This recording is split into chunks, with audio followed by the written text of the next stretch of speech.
What's going on, fellow A-plussers? It is I, your more phenomenal host, Adam Perez, back once again with a brand new episode of A-plus More Phenomenal, your weekly stop for your Power Rangers, Super Sentai, Kamen Rider, Ultraman news and reviews right here streaming live over on our YouTube page, also streaming live over on our Facebook page, as well as Twitch, ladies and gentlemen. So thank you very much for certainly joining us here for a brand new episode here this Saturday evening, coming to you guys at a little bit of a special time, a little bit later than we certainly are used to around these parts. It's been actually a relatively busy yet very relaxing weekend, to say the least. One of the reasons why I pushed this a little bit later than normal is because of the fact that me and the girlfriend actually had ourselves a little bit of a couples massage earlier today, which was pretty fantastic, if you ask me. So that was pretty fun. It's actually a late Valentine's Day present, something that I got for her, but the appointment setting unfortunately had to be pushed back a little bit further. So got a chance to drop off little man with his grandma and his aunties, and gave us an afternoon to just spend with each other and to ourselves. So did a little bit of a couples massage, went out for some sushi right afterwards before going ahead and picking up little man and getting back home for you guys. So while I knew I had a lot certainly going on today, I didn't want to leave you guys without an episode because there was just too much to definitely go ahead and talk about here this week, guys. Is for today's episode, we're definitely going to be breaking down the return of Dino Fury as season 2 officially dropped over on Netflix this week, ladies and gentlemen. I'm sure majority of you all binged the first half, if you will, all 11 episodes. But today we're going to be breaking down season 2, episode number 1, numero uno. We'll be giving you the review for that. And Zenkaiger, while we have a show that is returning, we are having to say farewell to one of our shows, and that is in fact Zenkaiger. I usually drop our Zenkaiger reviews rather early during the week, but I decided to go ahead and hold off on this for two reasons. One, more content for A Plus More Phenomenal in general, and two, this week was just kind of crazy in regards to just fatherhood and family business. So just didn't get the opportunity to go ahead and take care of it earlier than I wanted to. I was actually rather behind on a lot of stuff here this week. I think we just dropped our Naomi review earlier this afternoon also. And that usually drops like Wednesday morning for you guys over on A Plus Hero Report. So busy week to say the least, but continuing to certainly go ahead and push out content, guys. And then we also have ourselves an A Plus Hero Report episode tomorrow, along with our Batman spoiler review discussion over on that channel too. So definitely going to be a rather busy weekend of content for you guys. But it's good to be back. Thank you very much for certainly joining us, everybody. I am kind of curious as to who's in our live chat, especially considering that this isn't our normal time that we usually pop up here on A Plus More Phenomenal on a Saturday. So a special time, maybe that calls from special viewers. So thank you very much, guys, for certainly coming through. Quick shout outs go out to Harka for certainly joining us today. We got Johnny Marrero in the house as always, certainly coming through. Marcelino Vasquez is certainly in the house as well. He says hopefully by the time you're done reviewing part 1, part 2 will already be out. We'll definitely see. Even though I probably will watch all of season 1 before I even get done with these reviews, we still plan on doing each episode as a weekly review. So despite the fact that all 11 episodes are currently out on Netflix, each and every week we will be at least highlighting one of the episodes for you guys. So next week we'll be diving into episode number 2. Hopefully that does stretch us out. That'll give us a good 11 weeks to continue to have Dino Fury at the forefront of our mind and really stretch out this Netflix release for all it's certainly worth. And then hopefully we'll see when season 2 or the second half of season 2 winds up dropping. We got Matthew in the house also. What's up, Matthew? Good to see you in here, man. We got Enrique. Good to see you in here too, Enrique. We got Jordan certainly joining us today, saying he's loving season 2 so far. He's only 3 episodes in. Who else we got in the house? We got Datilla certainly gracing us with her presence. Blossom certainly has joined us today. We got the A Games 10 certainly coming through, along with Doomsday in the house.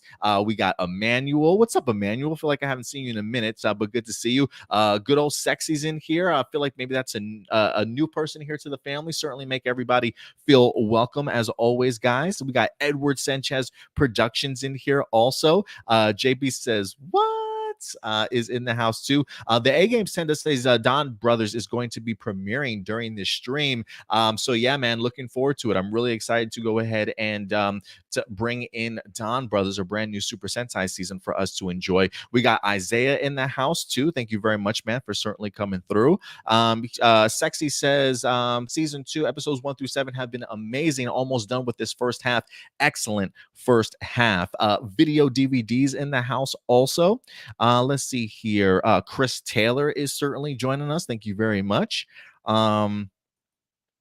Sexy says AJ. I'm assuming that means that's AJ. I guess AJ decided not to come through as Dino AJ today. So switching it up as always. I guess this shouldn't surprise us. If we're part of this A plus more phenomenal family, AJ has himself a brand new nickname or a new name each and every week.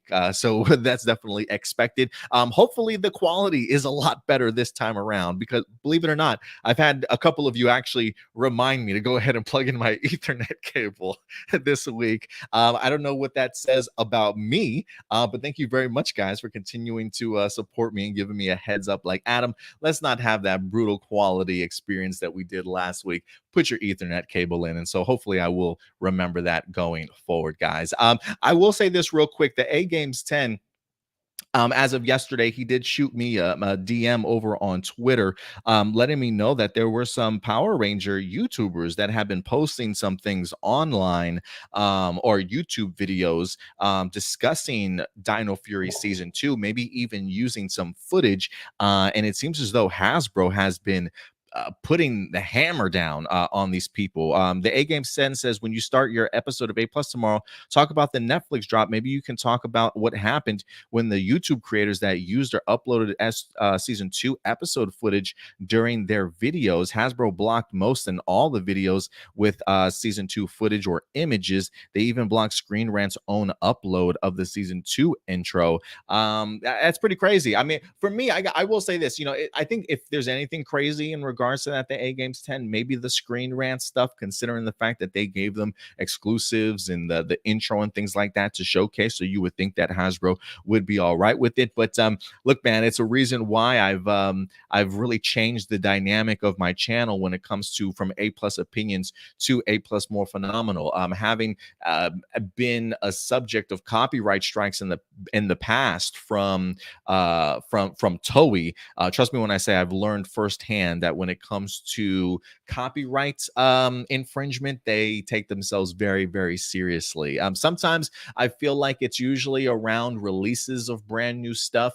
I think maybe the maneuver over to Netflix now has them maybe cracking down a little bit harder on that stuff. The idea that it's probably more visible for people to see now, whereas when Power Rangers was on Nickelodeon with Hasbro, I do wonder if they maybe didn't mind it so much when YouTube creators utilize that kind of stuff to kind of put their content and property out there for Hasbro. But I do wonder if the team up of Netflix, if the collaboration of them two together is just really making it a much more difficult kind of going forward. So yeah, guys, if you want to avoid copyright strikes, definitely have a workaround certainly ready to go, because yeah, it's not pleasant. It is not pleasant whatsoever. So listen, I'm not mad at Hasbro. I totally get it. It is their property. They certainly want to protect themselves. Make sure that if you want to see Dino Fury in any way, shape, or form, the way you got to do it, go to Netflix, unfortunately. And so I guess my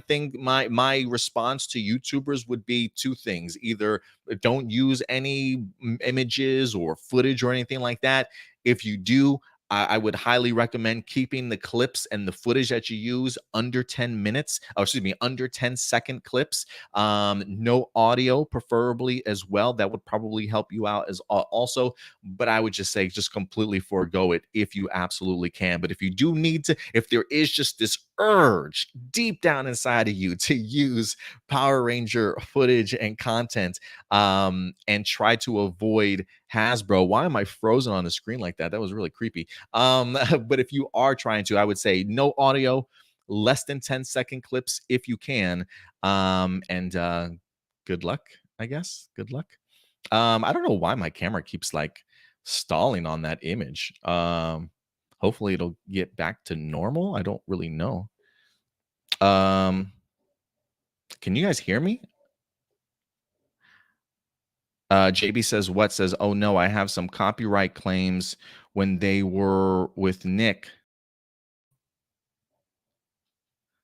What's up with my camera, bruh?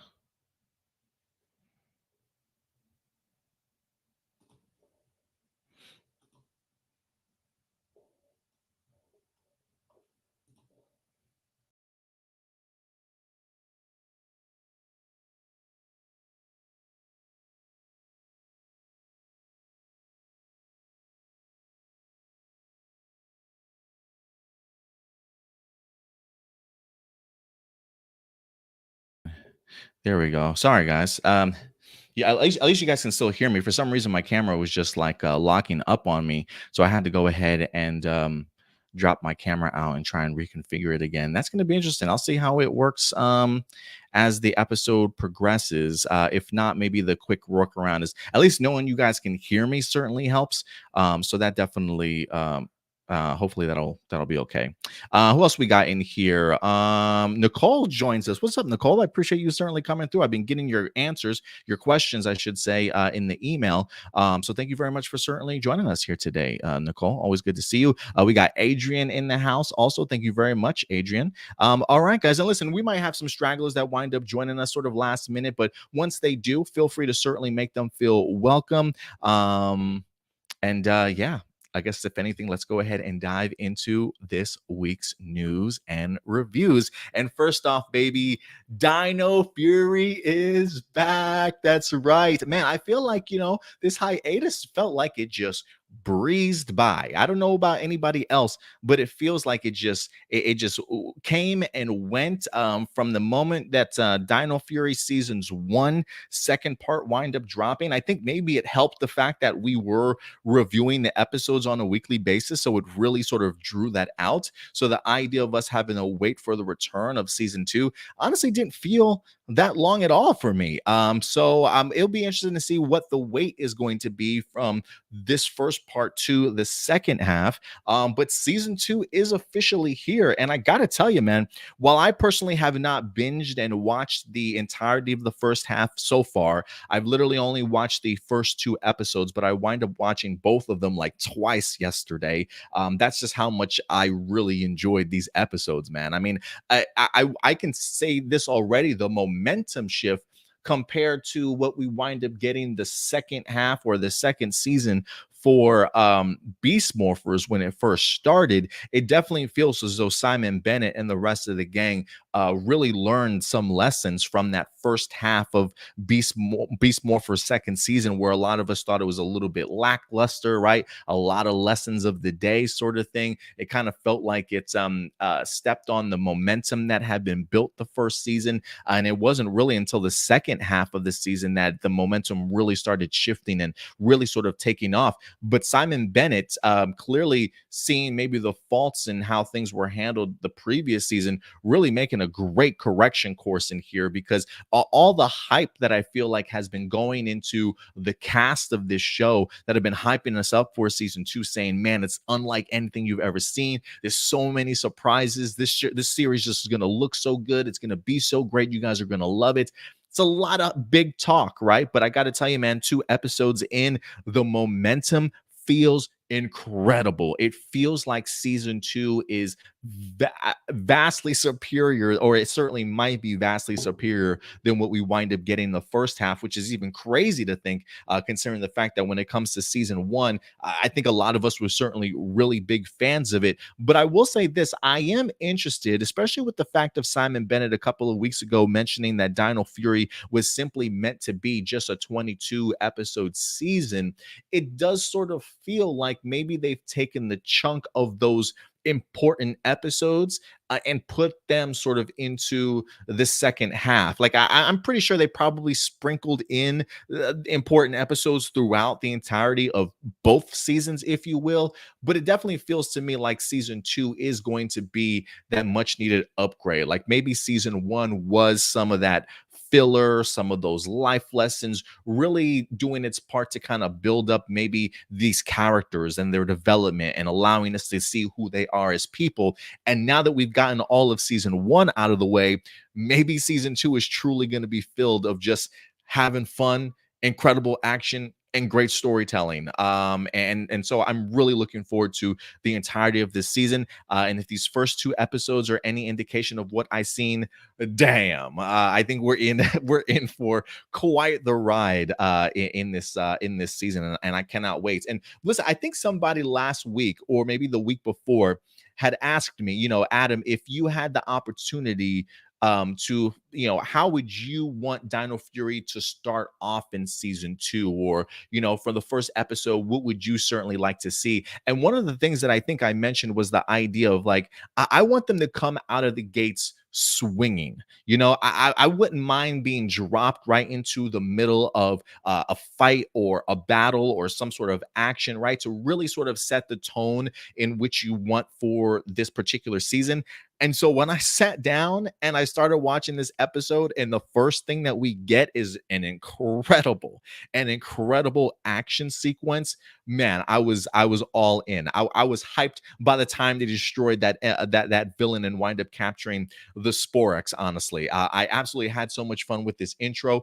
The choreography, incredible. The Red Ranger coming through, running across the rooftops, sliding across the rooftops, the big heroic landing and the slow motion moves. I mean, it's about as superhero as it gets. And I absolutely loved every single minute of it, man. I mean, really doing a fantastic job of picking up right where they left off at with the finale, with the team hyped to get back into battle. Despite what happened with everything with Void Knight, they're back at it again, and they definitely had no slowing down whatsoever. So it was really great to go ahead and kick off this episode with the type of action, great original choreography, amazing original footage, and I continue to just love this team. I think like the dialogue continues to improve, just some of the banter that they kind of have with each other. It feels very much like this group has become very comfortable with each other as a team. I love the idea of Ion like clocking them, how long it takes them to go ahead and defeat the monster, how long it takes for Amelia to kind of show up, right?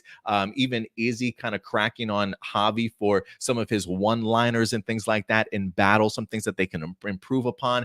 For me, it just feels like a level of comfortability with each other that I don't feel like we've seen before. And a lot of that has to do with the character work and the storylines that we've been getting, and maybe some of the solid dialogue. I mean, I feel like some of the stuff can be a little bit cringy at times, but when it hits, it definitely hits. And I absolutely loved it. And I will say this too, even though we've gotten Power Ranger episodes on Netflix before, at least when it comes to the first half of for season one and stuff,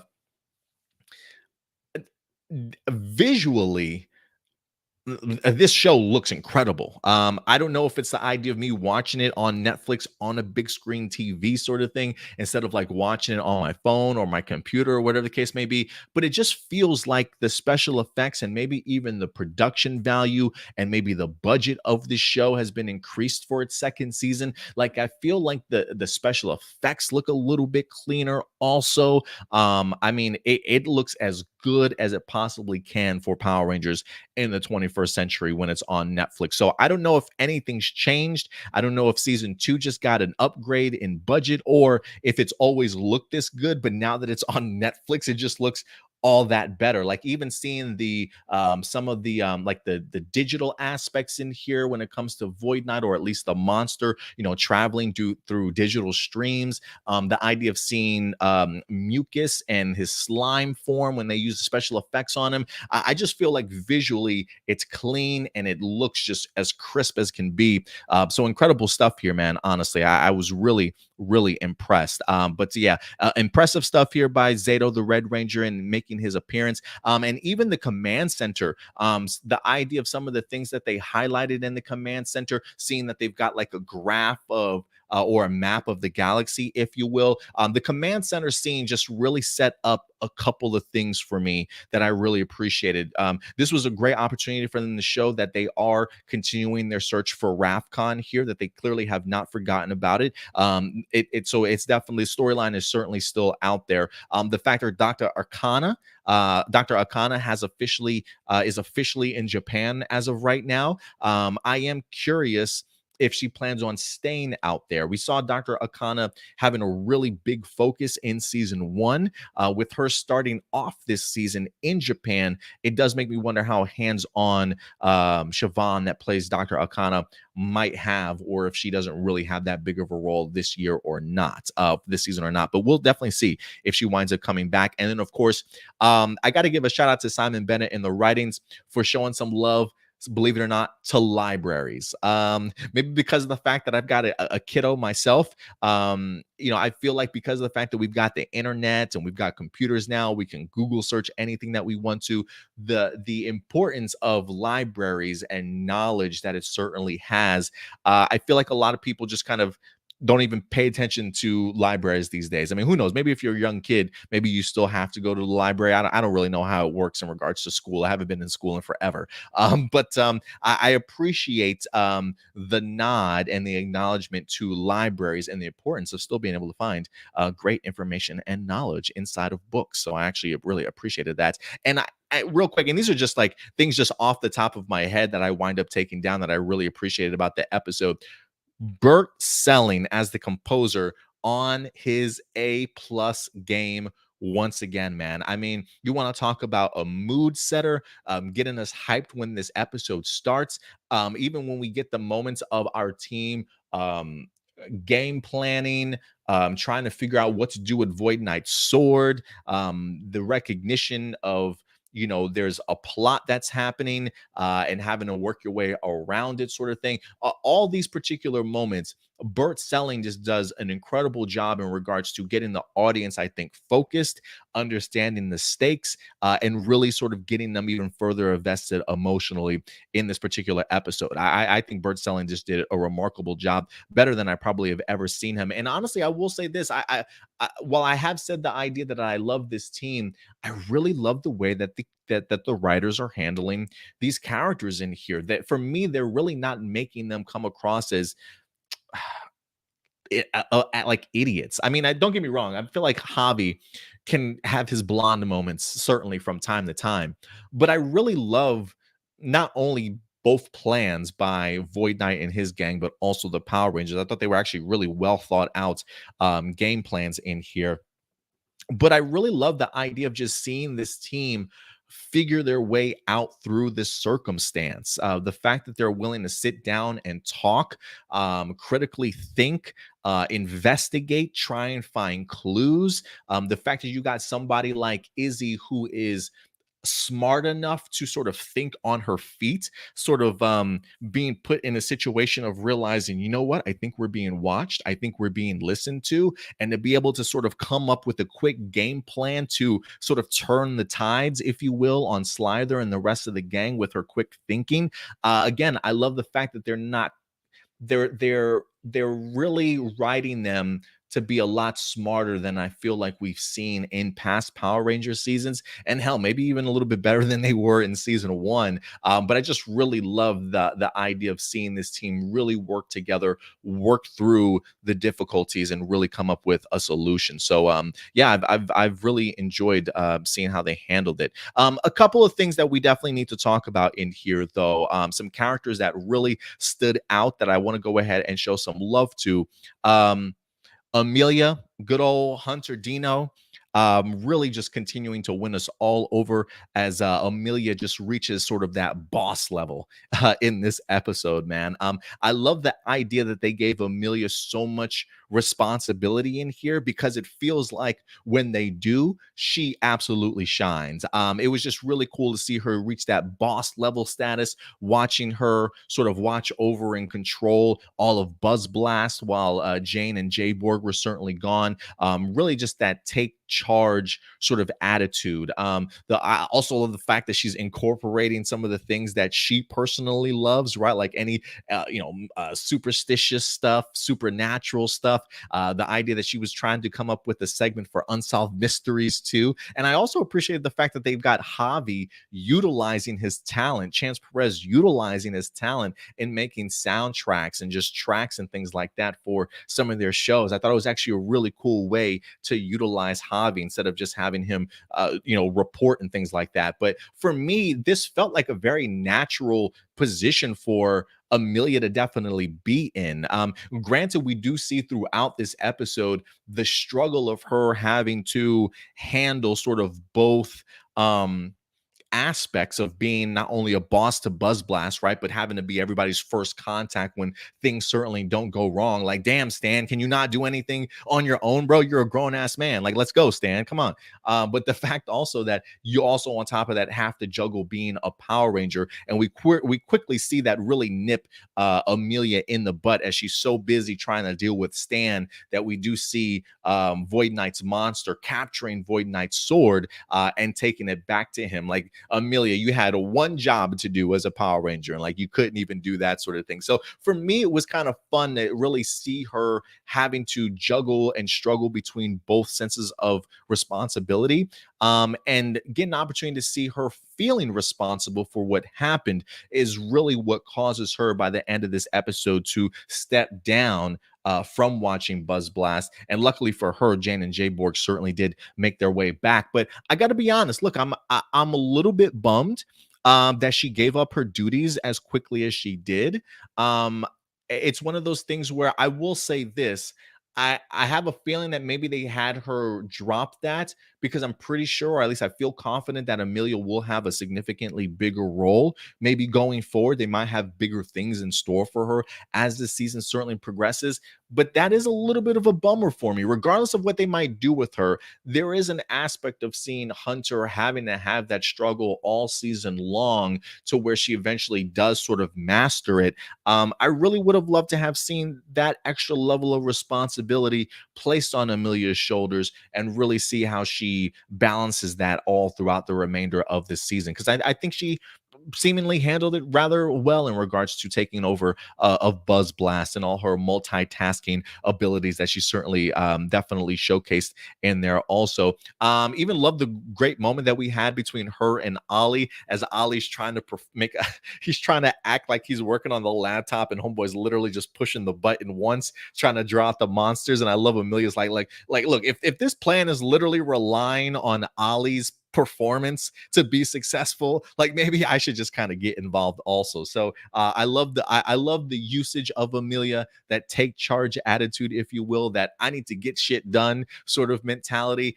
Just Amelia's just a badass bitch, man. She's just a boss bitch at this point, and I absolutely love it in what Amelia certainly represents. And she continues to get some shine. Like, I can see why Netflix has somebody like a Hunter Dino and a Russell Curry promoting the return of Dino Fury. One, I feel like those two characters had a lot to do, especially in this particular episode. But Hunter just continues to floor me as an actress each and every time that I see her play as Amelia. So I can see why people absolutely love her and why it's one of the reasons why I do think she will continue to have a significant role in the second half or in this second season in general. So let's go ahead and definitely keep a lookout to see how Amelia continues to grow as a character. Let's see here. What else we got? We got to talk a little bit about the return of Void Knight. There is a part of me that wishes we got a little bit more of an explanation in regards to how he survived, considering the fact that we see him kind of popping back up as like a digital, I was going to say a digital virus or like a digital program coming through the screens and things like that. I don't think in episode 1 we get to see a digital form of Void Knight come out of anything and then have a solid formation. Maybe I'm wrong. Maybe I missed that particular scene. But I do wish that there was a little bit more clarification in regards to how he actually survived that attack.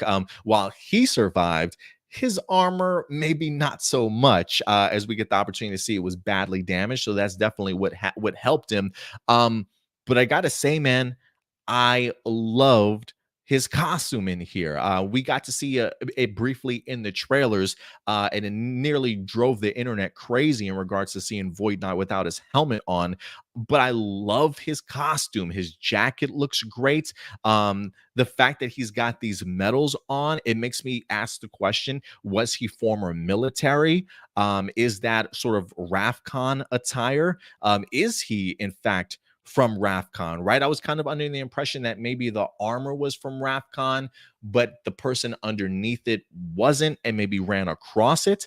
But I am kind of curious now. Getting an opportunity to see that long sort of trench coat vest of his, there were there were some nods, or at least like resemblances, I thought, to maybe General Schwartz from Tokuger, considering the fact that they are going to be utilizing the Madame Noir costume from Tokuger in Dino Fury. There is a part of me that wondered if there was some inspiration in Void Knight's sort of clothing from that of General Schwartz. But I could be absolutely wrong in regards to that. But I love the look. I think the coat, the medals definitely lets me know he was former military. The big question I have is, was it military for RAFCON or for someplace else, or whatever the case may be? But I gotta know. But I absolutely love the way that Homeboy looked here in this episode. But yeah, so I will say this too. The plan, as I mentioned at the top, I was actually a really big fan of. The well thought outness of it all, the idea of seeing Void Knight and his cronies steal the fix it key in order to go ahead and fix his armor, which I thought was pretty brilliant. And I gotta say, one, I don't remember if the fix it key was from Real Soldier. That design didn't look familiar to me. I don't necessarily recall it off the top of my head. Maybe I'm wrong though, but it felt like it was more of an original key that maybe Hasbro and Simon Bennett and them decided to go ahead and create, maybe specifically for this moment. If it was, it definitely did the job and certainly did its purpose in regards to it, because this was all original footage in regards to getting to see the fix it boost key in usage, putting back the flower pots and the flower stand and things like that for the gentleman.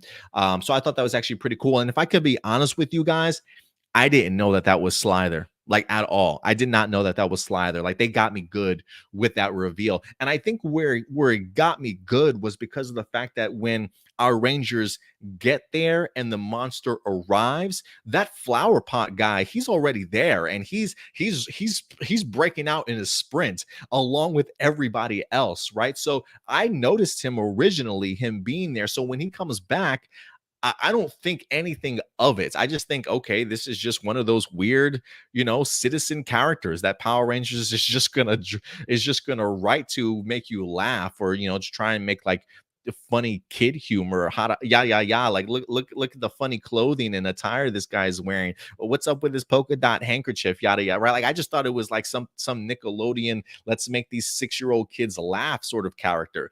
But the fact that Homeboy literally turns out to be Slither, I got to be honest, I was like, damn, they got me.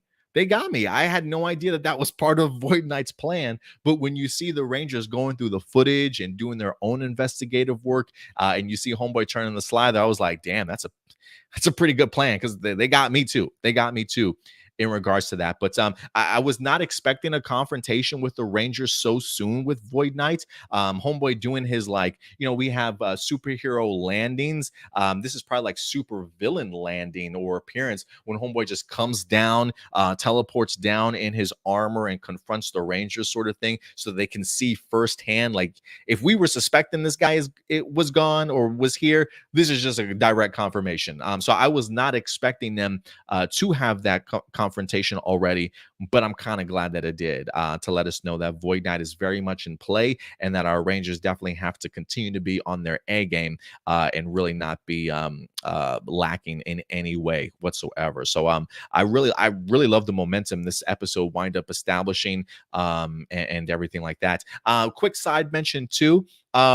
We did get the opportunity to see the T-Rex Cosmic Megazord. I did put in my notes new Zord formation question mark. I can't remember if we've seen this one before. I feel like we did in the finale. considering the fact that we've got them using the cosmic raptors to go ahead and create portals to any particular type of dimension. And in this episode, we wind up taking a trip into cyberspace this time around.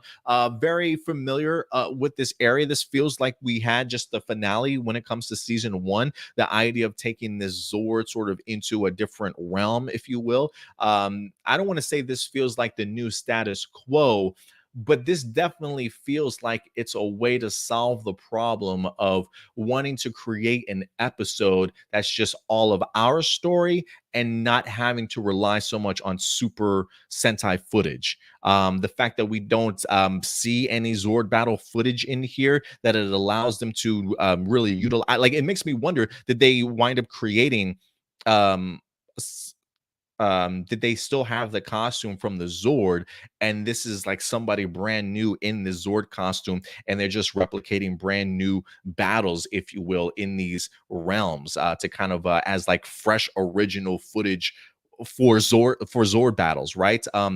It feels like that's their answer, putting them in a realm whenever they maybe don't necessarily want to use footage. So I will be curious going forward, paying very close attention to some of the Zord battles to see how they handle it, whether that be Super Sentai footage or original footage. Again, this show, I don't know what the percentage was, but if I had to put a percentage on it, I would probably say it felt very much like maybe 2%, maybe 3% of Super Sentai footage was used in here, and the rest all original. Like, as much as I love the beginning sequence and action in here, I really even love sort of the second battle sort of in between. Also, I was really impressed, to be perfectly honest with you. But I do think that the way that they're handling the Zord battles right now feels very much like another way for them to get around Super Sentai Zord footage. You know what I mean? So we'll see how it goes as the season progresses. But great action. Again, the action was stellar. Special effects, clean, crisp, as good as they've ever looked, if you ask me. And then last but not least, guys, Jane and Jay Borg. There is a part of me, it's great to see them back. You know, don't get me wrong. Absolutely love them. I don't really have a problem with them as a comedy duo, but there is a part of me, one, that really wanted Amelia to stay in the position that she was.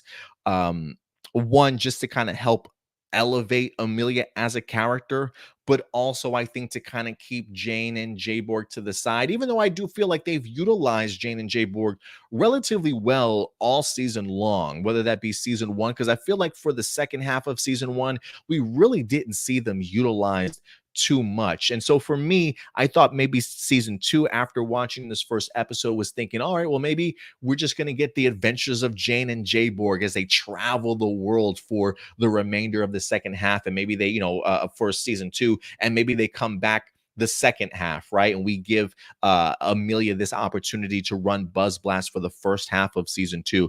That wasn't necessarily the case, but that's kind of how I probably would have preferred it. One, because it would still give us some comedy duo, but sparingly. You know what I mean? Whereas now that Jane and Jayborg is back, I don't want to say it feels like the same old, but we'll see how big of a role they definitely have to play, certainly going forward. But again, for the most part, I really feel like they've handled them extremely well for the most part. But yeah, man, numero uno, episode number one of the returning Dino Fury for season two. Incredible episode. Fantastic way to go ahead and start off this season. That's exactly what I was asking for, to be just thrusted into the middle of a battle. Allow that enthusiasm and excitement to really carry me through this season, and to show that you're focusing not only characters, not only the heroes, but the villains as well. And you're really giving them some well thought out dialogue and some really well thought out plans. And I thought for the most part, the storyline, pretty top notch for episode number one. So it definitely is giving me some confidence going into the remainder of this season. And honestly, based off of everything that I've seen from people so far in regards to them gushing about Dino Fury, especially if they've already binged this entire season, or at least the first half of this season, we've got a lot to certainly really look forward to. So I'm excited, man. I'm excited. Simon Bennett knocking it out of the park once again.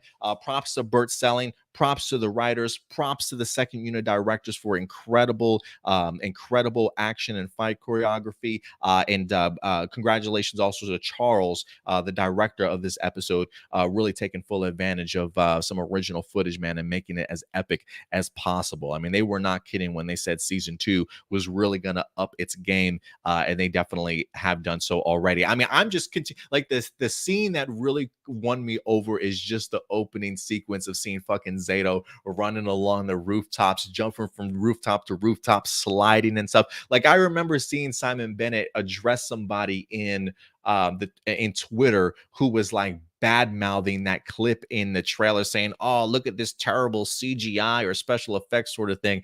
And I remember Simon Bennett referencing to him like, "That's actually practical. Like that's actually a real shot." And he wasn't joking because it looked fantastic. So keep up the great work, man. This is one of the reasons why me and so many other people gush about Simon Bennett, and why we truly want to have this man back for future iterations of Power Rangers, especially if it's like the kids programming side of things, because I definitely do think he's got a great balance of pushing the narration, not making it too mature for that six-year-old range, but definitely pushing the envelope for a 6-year-old to certainly really enjoy. And that's good enough for me right now, man. So thank you very much, Simon Bennett, and the rest of the cast and crew for this great episode. So what did you guys think though about episode one? Remember, at the end of the day, these are just simply my A+ opinions. I want to know yours. What did you think about episode number one? Let your thoughts be known in the live chat or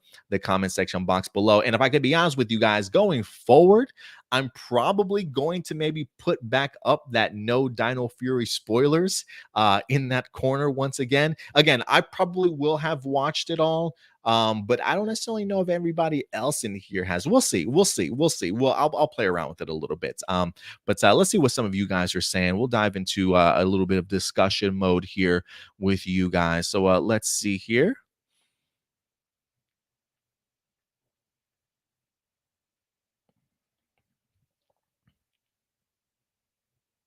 Nicole says, no spoilers, but if you are in for an unexpected reveal in this first portion of season two. Ooh, I'm excited for it. Amelia and Izzy are my peeps. Yeah, they definitely. I feel like if anything, Amelia, Izzy, and probably Zato are probably like the three characters that I think really stand out to me when it comes to Dino Fury each and every week. I was actually watching this episode with my girlfriend next to me. She was actually working on her computer, trying to get some paperwork done. So she didn't necessarily pay 100% connect attention to it. But two things that she mentioned to me. One, she's a big fan of Izzy. She absolutely loves Tessa Rao as the Green Ranger. She loves her independence. She just loves her personality in general. So really big fan of Izzy. She even loved that episode 4, New Recruits, seeing her rip off the skirt and stuff. My girlfriend was loving that shit. But she said like one goal complete of having a girl without a skirt. And then she said the next thing that I need to see is a male Pink Ranger, is what my girlfriend said. So we'll see. We'll see if a male Pink Ranger is next for her. But just let you know what my girlfriend is looking forward to when it comes to Power Rangers.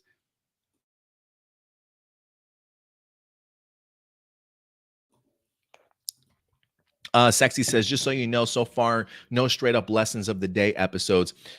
Even feels natural and connected. And again, and Adrian says the energy truly did feel different, even though they shot the episodes at the same time. I would agree with you there. Two things I will say. Sexy, the fact again, and I think we mentioned this at the top, the fact that Simon Bennett says to us this series was meant to be a 22 episode series, or was written for 22 episodes.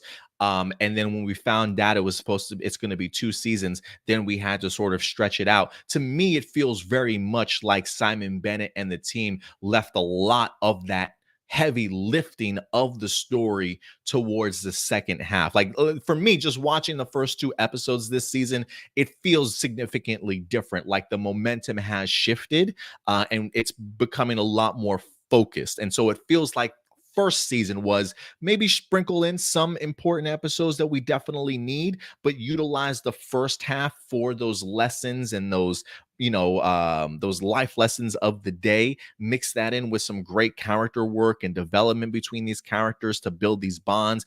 And then season two, let's just unleash it. You know what I'm saying? Let's unleash the fury, pun intended. And I think they're doing just that.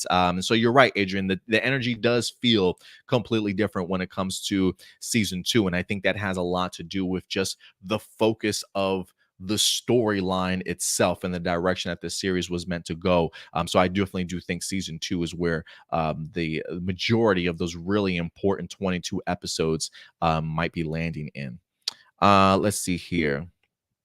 Sexy says, me and Andrew from our group chat both agree that season two feels like a Netflix series. Cinematography is amazing. I love each episode says a Netflix series. Yeah, I will say that too. Again, even though that these shows were filmed at the same time, I don't necessarily know if they even knew going into it, hey, at some point in time, you guys are going to be showcased over on Netflix. But the quality and stuff that we're getting when it comes to just this first episode, like I said, it feels cleaner. It feels like the production value has been bumped. I don't know what it is moving over to the Netflix, but it just feels like it's just giving this show a whole new coat of paint. You know what I mean? So I absolutely loved it. I loved it.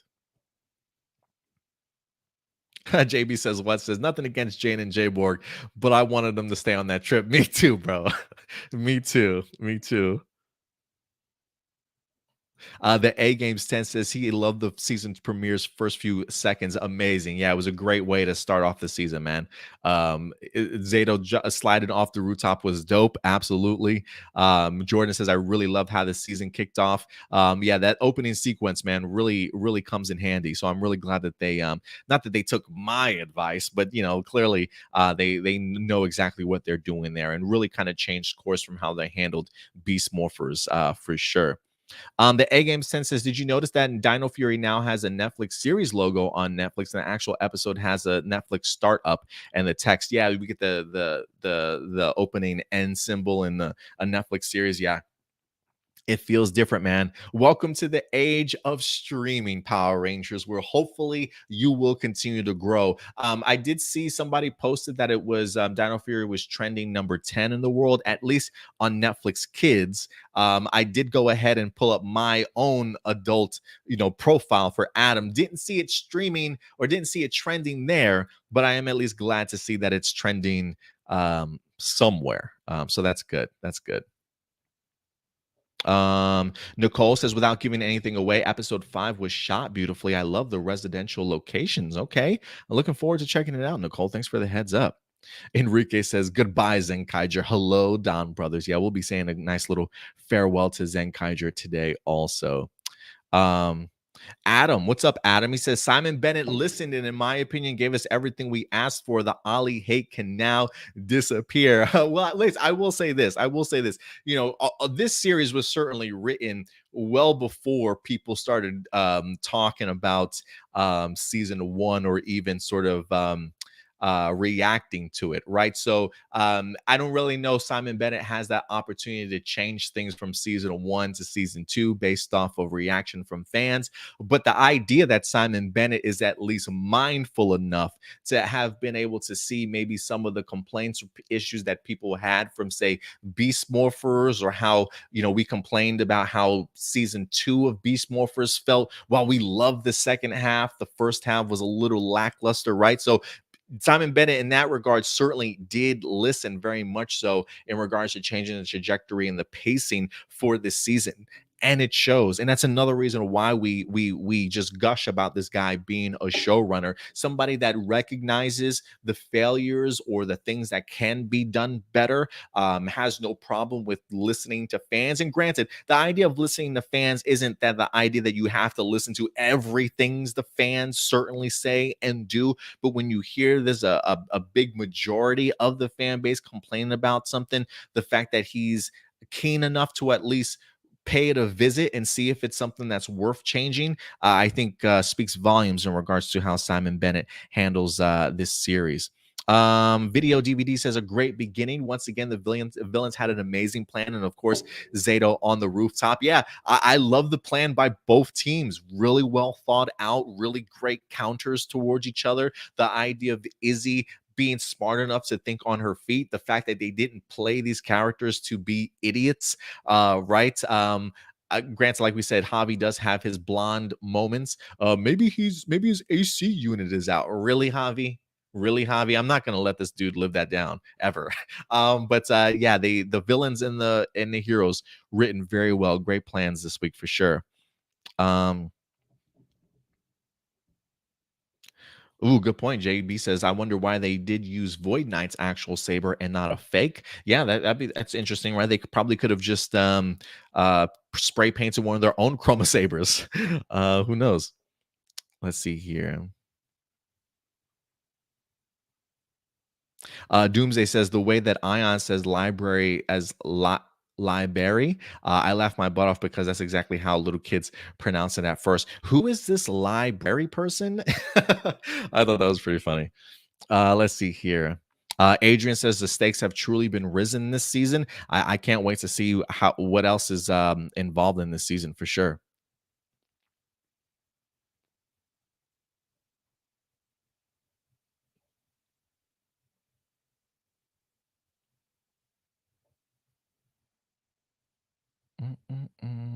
Let's see here. Matthew says, agreed. Love seeing Boss Amelia. Yeah, Boss Bitch Amelia. I absolutely love it. Listen, I hitting that boss level, man. There's not many people that can definitely get there or carry that sort of swag and attention. But Amelia definitely does, man. She definitely has got that energy and vibe about her. It's one of the reasons why I really loved her in charge over at Buzz Blast. I thought she was handling things great, right? Going over to the camera, action, answering phones, signing papers. I mean, Amelia was doing it all. But yeah, when you're a Power Ranger, it is hard to have to balance it all. But I think make it work, man. It's one of those things I didn't want to see her quit. Again, I think the reason why they had her do that is maybe because there's bigger things in store for Amelia. But this was a great tease in regards to at least showing what she's capable of. Because I feel like they've been, I don't want to say teasing at it, but building towards it, right? Because we saw in a previous episode where I think she was working as the director behind the scenes, but she was being guided by Jane. So it feels like Jane is kind of molding her a little bit for a position like that. So that definitely speaks volumes in regards to what Jane thinks about Amelia. So hopefully the opportunity opens up for her again at some point in time. Maybe they got other plans for her.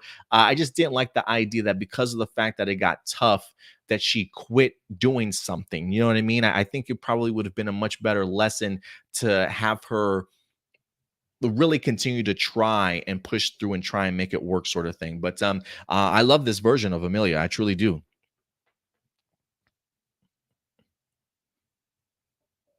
Marcelina, I mean, good point, Marcelina, right? It's kind of all the Rangers' fault for losing Void Knight's sword because they could have used the fake one instead of the real one, which was just mentioned here a little bit too. So I think by JB. So yeah, you guys are absolutely right. Absolutely right. Amelia did say, what's up, Emmanuel? He says, I did really like Izzy's quick thinking. Yeah, me too. I really did. Just really quick on her feet. You also say Hunter got way better in acting. Yeah, I think she really showed her worth in this episode also.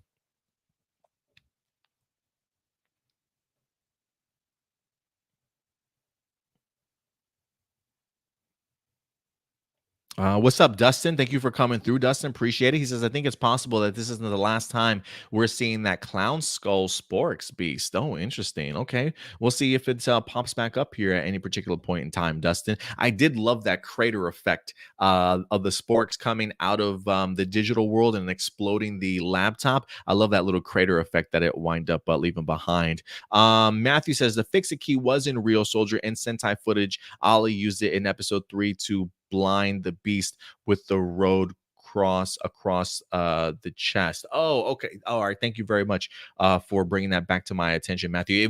It just felt odd because of the fact that this one was utilized in all original footage. So I think that's probably what threw me off, Matthew. But thank you very much for that clarification. Doomsday says that Slider reveal actually got me too. I'm glad I wasn't the only one. I'm sitting here thinking, like, man, when I tell these people this tomorrow, they're gonna think I'm a bunch of like I'm a huge idiot. Like I completely missed the Slither one. Like I did not know Homeboy was gonna turn out to be Slither. So when he revealed himself, I was like, damn, what a plan! Like I did not expect them to do that. It's hard to really expect the villains to ever be smart about anything. So when they are, it's always hilarious to me.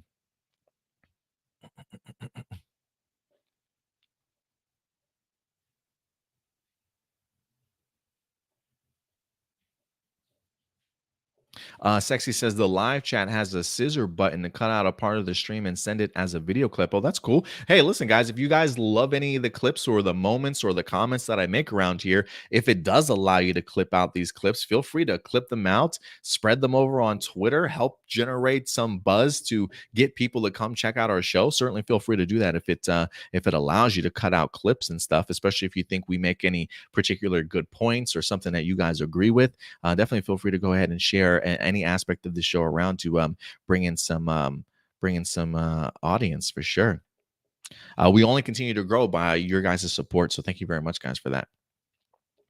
Matthew says, I absolutely love the season two premiere beginning to end. Yeah, me too. I really had no complaints pretty much about it. I absolutely love what we wind up getting. Everybody was just on their A+ game for sure.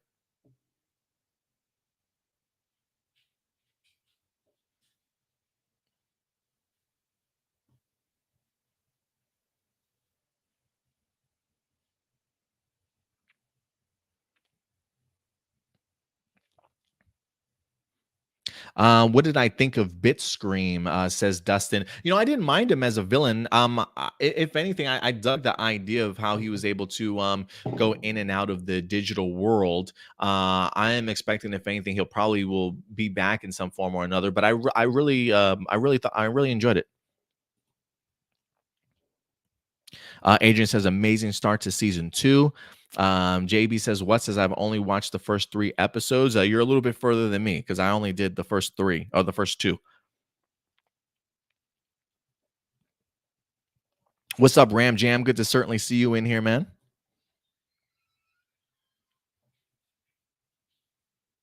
Sexy says my only nitpick is I wish the episodes were longer, but that's thanks to originally filmed for Nickelodeon. Well, eventually, maybe we will get some. It may not necessarily be in this same formula of how we know Power Rangers, but the Jonathan Entwistle stuff, I'm kind of thinking will probably be like the 45-minute long drama sort of timestamp. But I could be wrong. But I get what you're saying, Sexy. Like if there was, I would love these episodes to be a little bit longer. Edward Sanchez Production says the opening sequence with Zato was incredible. Absolutely. It's probably going to go down as one of my favorite Zato moments. The A Games 10 says is up to number 8 on the top 10. Okay, the kids are paying attention. The kids are paying attention. That's all that matters. We definitely need to continue to do our part to promote Dino Fury out there also and help it continue to go up those ranks. So thank you for the heads up there, the A Games 10.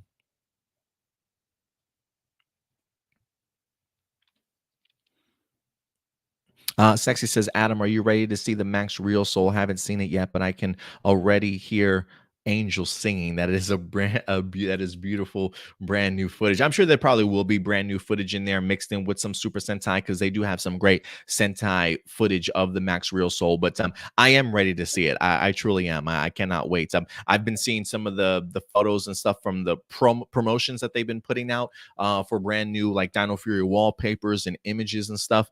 And it looks great from just the concept art that they've put out for promos.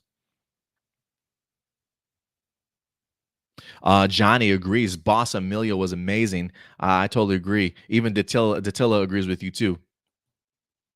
Emmanuel says the comedy or emotion from dialogue is great. Yeah, especially in this episode. Sometimes it can be kind of hit or miss or cringe, but they really nailed it for me here in this episode.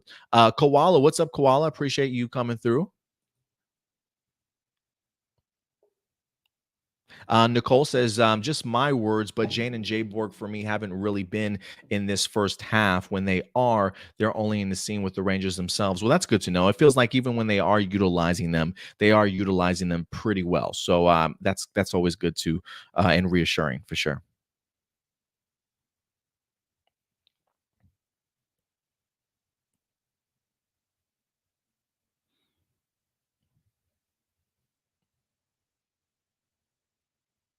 We got Byron. What's up, Byron?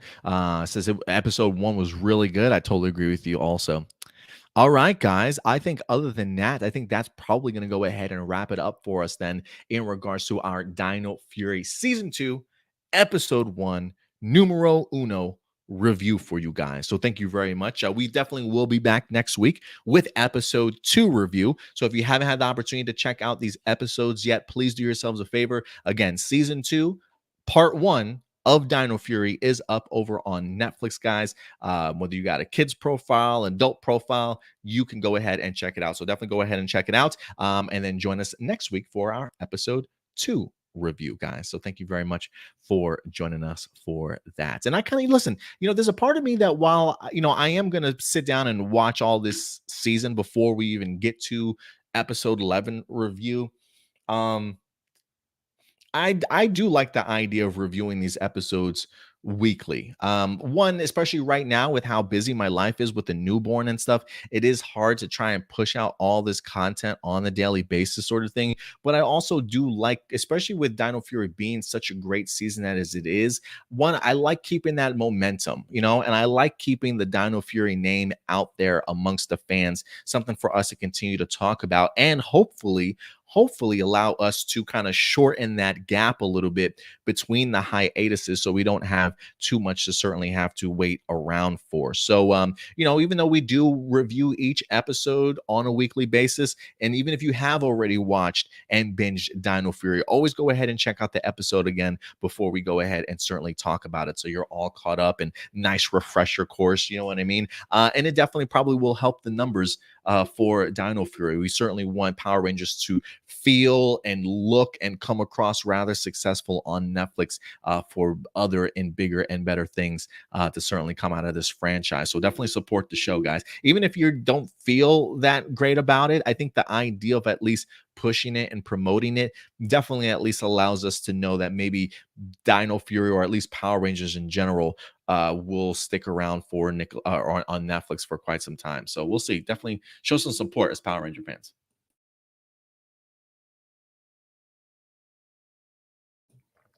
All right.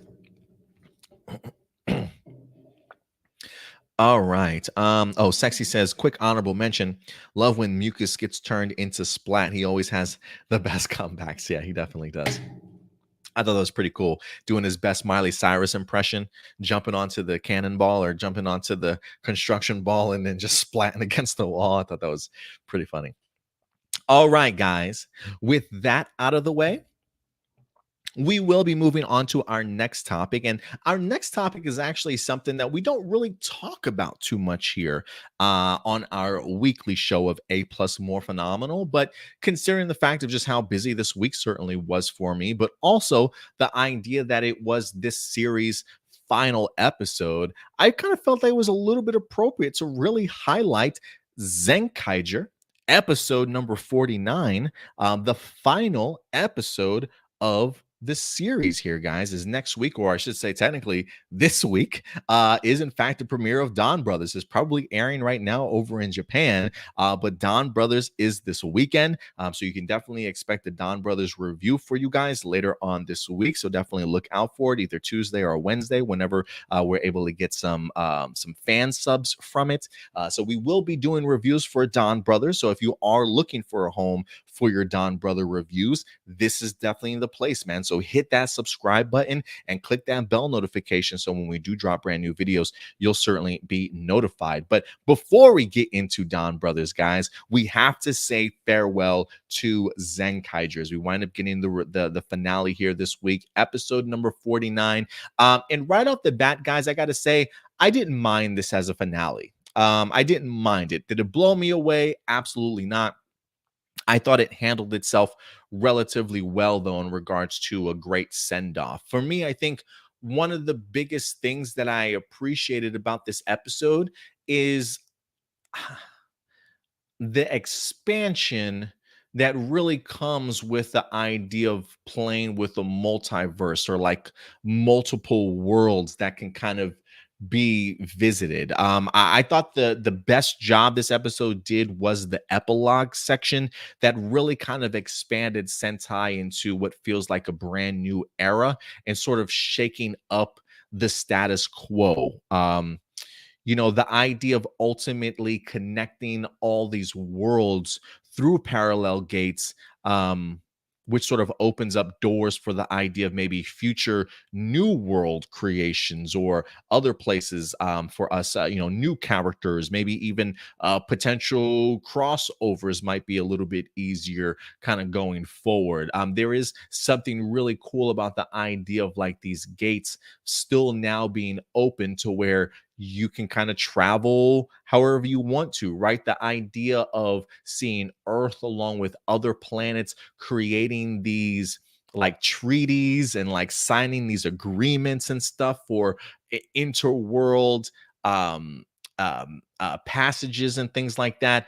For me, it really opens up the idea of being able to not only have our rangers visit other worlds if they want to, but having maybe past cameos and surprise characters that we didn't expect from maybe other seasons popping up into future seasons and things like that. Like it just feels like it's all connected now. Not that I didn't feel like Super Sentai wasn't connected before, but it feels connected now on a completely different level. And I'm actually really enjoying how they set it up. I really am. One of the worlds I think that they mentioned in here, Top Knot Topia. Top Knot Topia. Since they've got interworld treaties being signed, they've opened up the cross-world diplomacy. We get to see not only the Kikainoids on Earth, but other people from different worlds now occupying Earth too. It just feels like it's just a big amalgamation of all these worlds, with like Earth being like that main central hub, if you will. That's the vibe that I'm getting. But I am kind of curious. One of the worlds that they mentioned in here, Top Knot Topia. I wonder if that's the Don Brothers world. Considering the fact that we know that Don Momotaro has a top knot on the back of his helmet, I am wondering if that's the world that the Don Brothers are coming from in regards to Top Knot Top Knot Topia. So we'll definitely see in regards to how that works out. And Earth is now being referred to as Zenkaitopia. So the Zenkaigers clearly have saved the world. They've definitely got themselves some recognition for sure. And Zenkaitopia is where this series now officially sort of takes place. It was pretty cool to kind of see the idea of Kikaitopia also introducing the concept of school and teaching, something that's right up Vroom's alley. Even getting the opportunity of seeing Stacy wanting to kind of help rebuild Kikaitopia, I thought was actually cool to kind of see. The idea of the citizens really wanting Stacy to sort of be in a new position of power, considering just his heroism and everything that they've seen him do for the world towards the end of this season. It feels like they really want Stacy to be sort of their leader, if you will, but he decides to go ahead, and I believe it says decides not to stay with Kaido in Yachan. But it definitely seems as though he's going to be helping out Kikaitopia maybe rebuild itself and reestablish itself. So I thought that was pretty cool to kind of see where Stacy wind up ending off his journey. And then, of course, Ricky and Katana are finally humans. About time is what I put in my notes. I was really worried, man. I was really worried that we wouldn't see them return as kids. I honestly thought that their storyline was really mishandled. I really would have loved to have seen it played up just a little bit more, because I really would have loved to have seen them turn into humans. You know what I mean? Instead of them just popping up like, ta-da, we're back to our human form, not really explaining how anything happened. But I did think it was pretty cool that Flint, being the genius that she is, still has that ability to go ahead and create gears for them so their human forms can turn back to their SD forms if they absolutely need to, when it comes to Two Kaiser and the formations and the power ups and things like that. So pretty cool in regards to that. But let me just say this. While I appreciated the ending of Zenkaiger, and I thought that it, for the most part, had a really great epilogue to launch off into the future, I thought it handled that remarkably well. And there's some other aspects of this episode that I enjoyed too. It was just a little lackluster for me. And it just felt like a lot of the stories that you and me have really been invested in all season long were really like cut down by its knees. Um, really kind of left us hanging. And I probably would have loved a lot more of an impactful ending for this team. Like for me, episode 48 felt very much more like a true finale, and episode 49 felt more like a epilogue episode mixed in with, hey, we've got to wrap up this random ass God storyline that we just decided to throw in the last 10 episodes of this season. And I feel like the attention to this God character really undercut the true potential, I think, of some of these storylines. The Ricky and Katana storyline, right? The search of Two Kaiser trying to find SD-topia. While we did get that moment, the swerve they give us is, the curse is still on. So we did all that all season long for nothing until the last episode, and all of a sudden, boom, they're humans. Lackluster, really terribly handled. We spent all season long trying to find Kaido's parents, right? His mom was found for an episode and then she's gone. Dad was found for an episode and then he's gone. And then they come back, and all of a sudden they're trying to kick Kaido out. So I'm like, what the fuck? Like, at least stick around, man? Like, if we spent 40 episodes trying to find you, can you at least not stick around for 10 episodes and have a bigger role to play in this season? The Stacy stuff, great to see him fighting against his father, him and Two Kaiser defeating them. But I guess maybe for me, when it comes to Stacy, while I'm happy, don't get me wrong, I am happy with Stacy's ending in the sense of him looking at Kikaitopia, wanting to redeem himself, be more helpful than he certainly was. I guess for me, the end story for Stacy, I guess, was maybe I'm just being petty and maybe a little bit entitled in this sense of, it's just, I guess for me it just wasn't what I wanted or what I was expecting. And so I try and take myself out of that, of what I expected or what I had for myself, and just looking at it from a storyline standpoint. The Stacy stuff wasn't too bad. I just felt like maybe something between the defeat of Barashitara and where we see him at the end of this episode, I wish that there was more done with that. You know what I mean? Like the idea of this time period of defeating the enemy in episode 48 to when we see Stacy and the Kikainoids actually pop up at the very end, right? Because the first half of this episode really is just focused on Kaido.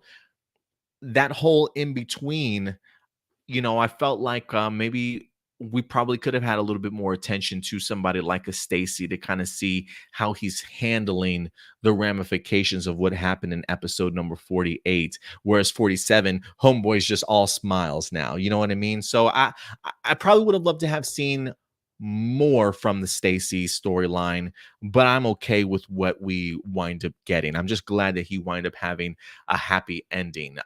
There were just storylines in here and elements that I wish would have been a little bit more of a focus, attention to detail to, that I felt like the introduction to this God entity really undercut the potential of some storylines, and left me really floundering when it comes to the finale, right? Seeing the reason why the God entity decided to do this. I believe he says he reveals his plans.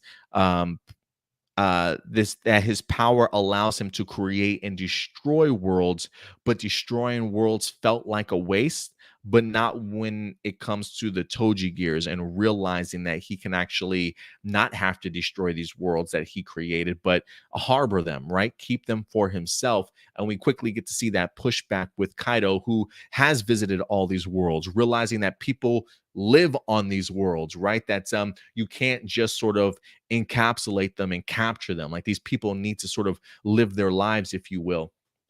So I thought the battle was pretty cool. Like, I really enjoyed sort of the battle taking place all sort of in Kaido's mind, right? The idea of seeing Kaido portray two different people. I thought was really cool to see the rock paper scissors to I did think that was pretty ridiculous, but considering it's Kaido and Zenkaiger, I shouldn't be surprised. Like the fate of the world based off of a rock paper scissors sort of challenge felt a little idiotic to me. But again, it is Zenkaiger and Kaido, and it does sort of fit that vibe for sure.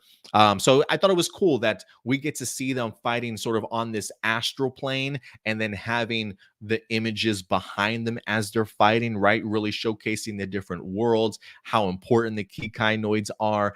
Seeing Kaido able to harbor the power of his friends in here, so they can all get a lick on trying to destroy this god entity too.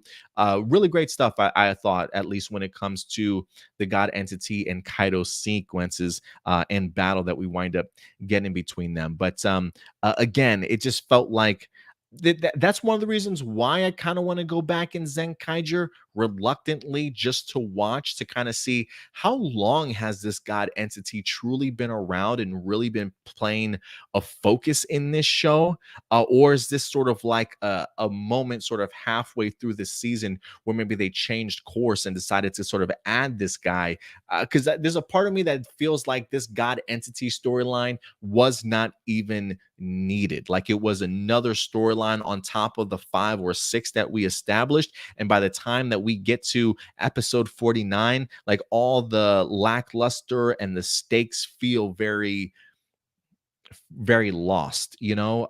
So while I didn't mind this finale, it still came under, it still was underwhelming to me in regards to what I would have liked to have seen. I think episode 48 was a much better buildup for a finale, whereas episode 49 didn't feel like a finale. It felt very much like an epilogue, and a branching off to just build your your Sentai universe all that bigger. You know what I mean? So that's how I've certainly felt about it. I will say this, the Kaido stuff, right? We've been wondering how Kaido pops up in Don Brothers. I think this episode does at least clarify that for us. It does seem as though Kaido and our Zenkaigers will find themselves on another adventure in between this moment when they jump through the parallel gate and they pop up over in Don Brothers. We'll definitely get to that news article a little bit later for you guys. But the idea that Kaido's parents wind up kicking him out after all this time, I'm like, damn, he's been trying to get y'all back. And now that y'all back, you're trying to kick him out. Like, what is going on? I mean, granted, he is a grown ass man. He probably at this point needs an apartment. I love the fact that he's trying to play off the fact, like, I'm not just here to look after your Chan. Like, yeah, you are. You're looking after grandma. There's nothing wrong in that, Kaido. Nothing wrong in that, Kaido. But I did find it pretty funny that they're trying to kick homeboy out of the house so he can go ahead and explore and travel a little bit more. Kaido clearly looks a little bit reluctant, but he's never one to stop giving up on anything whatsoever. And he puts all his power into everything, full throttle, nonstop, right? Like that's Kaido's goal as always. So this definitely explains how he winds up getting into the Don Brothers world. But we'll see. Maybe we'll get a little bit more explanation as Don Brothers reveals, because it did feel like Kaido's personality was significantly different from that of Zenkaiger, but again, we do have ourselves a completely different writing team, if I'm not mistaken, for Don Brothers. So maybe it calls upon a different attitude for him, and maybe there's just a lot of growth with the Kaido character during his travels. Now that he's left Zenkai Topia. So we'll see what happens here. But again, Kaido, always one of my favorite characters. I loved how he portrayed both himself and this god entity. Great acting and great performances in here, great levels of emotion. And a great epilogue to go ahead and build towards the future. But outside of that, it felt more epilogue heavy, very let's just wrap up this last minute storyline that we probably really didn't need in the first place. I really would have liked to have seen what this series would have been like without the god entity, and if it would have been a little bit more impactful. So a little bit underwhelming, but a fine finale, I will say, in regards to that. So that's Zenkaiger in a nutshell, guys. But again, these are just simply my A plus opinions. If you guys have had the opportunity to check out this episode, please go ahead and let me know what you guys think. Maybe it hit you a little bit better than me. Again, each season certainly is very subjective. I tell people all the time, even if you don't like this season of Super Sentai, that's certainly more than fine. There are plenty of series of Sentai out there that are for everybody. This one just wasn't one of those for me. If you enjoyed it, more power to you. I'm really glad that you were a fan of this particular season. But this is one I personally probably don't really want to have to go back and rewatch. But to each their own. I definitely had some great moments. Like the witty banter definitely continued to grow on me as the season progresses. I felt like Stacy's storyline was probably the greatest one that we had in here. Kaido was one of the strongest performers that we had. Also, definitely some fun at times for sure, but a little bit too ADHD for me. A little bit all over the place from time to time, but we'll see what Donbrothers is like. Always on to the next one. Sexy says, "You are so happy Zenkaiger is bye bye." Yeah, I'm kind of happy. I'm kind of happy it's over with. I've been really looking forward to the next season. Blossom says, "I'll miss the Zenkaiger gang. Majin is awesome. So was Kaido." Yeah, I'd probably I say I'm probably gonna miss Kaido, but I'm like, hey, homeboy's gonna be back next season. So I'm actually pretty cool with that. Ram Jam and both Enrique mentioned the Zenkaiger movie. We'll definitely go ahead and get into that here for you guys here in just a little bit. Blossom says Zenkaiger storytelling was kind of crazy. Still, sometimes it's best to look at Super Sentai through the eyes of a child. Absolutely, Blossom. Absolutely. I think that's great advice for sure. Let's see here. Ram Jam says I was disappointed with the ending of Zenkaiger episode 49. At least it wasn't just me. Like I thought it was a fine episode. Like I thought it was okay in regards to its its epilogue and building Super Sentai forward, but it was underwhelming and a little bit lackluster for me in certain regards. Adam says this day has went by quick. Having A plus more phenomenal in the afternoon really gave me something to look forward to. Thank you for cheering me up, twin. Hey, no problem, man. Glad we were able to hit you with this special time today. All right, guys. But yeah, if you have any last minute thoughts in regards to Zenkaiger episode 49, please go ahead and let me know your thoughts. If anything, I might pull this segment for Zenkaiger, maybe even pull this segment too for their Dino Fury reviews and post these as their own individual episodes later on this week on the channel. So if you guys want to revisit, you certainly can individually. But if you do want to come back to this channel, if anything, later on today, I'll probably add some timestamps so you guys can easily navigate through this long video if you absolutely need to. But let's go ahead and jump into the next topic because you guys are already talking about it, right? Even though Zenkaiger is done and Donbrothers is next, there is more Zenkaiger to come as we've got ourselves a versus a V Cinema movie, baby. That's about to happen with our two most recent Sentai teams, Kiramager, which I absolutely love as a season, going up against Zenkaiger. They did go ahead and drop this brand new poster for you guys to certainly check out. And there's actually a third team that's going to be involved in this movie also, and we'll be highlighting it for you guys today to talk about. I love, excuse me.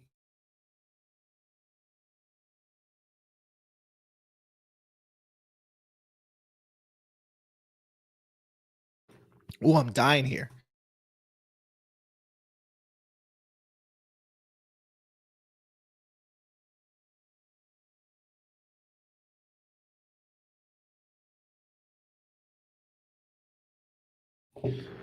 Woo, sorry. I almost died. Not quite. Oh my God. Excuse me. Woo, choking on some water. What would y'all do if I just collapsed on screen out here? Yeah, sorry. The water just went down the wrong pipe. I started choking for a minute. But Zenkaiger versus Kiramager is coming, ladies and gentlemen. We had a brand new announcement drop this week. Let's dive into it. Let me go ahead and pull this up. This is from Tokusatsu Network. It says Zenkaiger versus Kiramager versus Sinpaiger. Okay, interesting. Senpaiger? What is that? I mean, I know what senpai means, but let's dive in. It says Zenkaiger versus Kiramager versus Sinpaiger has been announced shortly after Kikaiger's last episode premiere. Kikaiger? What? That's weird. A limited screening will premiere April 29th, guys, and then be available Blu-ray and DVD September 28th. So April 29th in theaters and September 28th on DVD.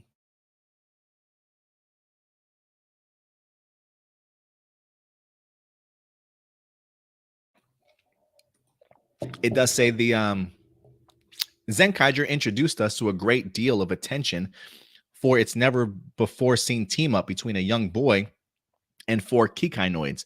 In the final episode of the series, Kaido, Jurin, and other Zenkaiger set out on a journey to visit countless parallel worlds. Zenkaiger versus Kiramager versus Sinpaiger will show us the miraculous encounter among the Zenkaigers, Kiramagers, and the mysterious team known as Sinpaiger. All the cast is certainly returning, so look forward to that. And we did get ourselves a little bit of a trailer, too. It's only 22 seconds. But we get to see, I don't know if that's the Toji Tendo or not, but somebody's got a gear to linger of their own. I'm curious if that's Stacy's. I don't know if somebody got a hold of it or not. But it seems like we got ourselves some new villains. That even looks like yeah, that looks like that's part of the Toji Tendo base, maybe, or the palace. I'm wondering if that's the Toji Tendo dynasty. Good old Kiramager coming back. Our lovable characters. You know, I will say this: seeing the Zenkaiger team and the Kiramager team together. They're just eating food, huh? That's literally the trailer. Is brand new villains arrive from the Toji Tendo, perhaps. Look at how cool these villains are facing off against these two teams that just love to eat, I guess. Yeah, it's just a trailer of them stuffing their face. Yeah, so a little bit of a tease there. And then earlier, I think also over on Twitter, the actual Zenkaiger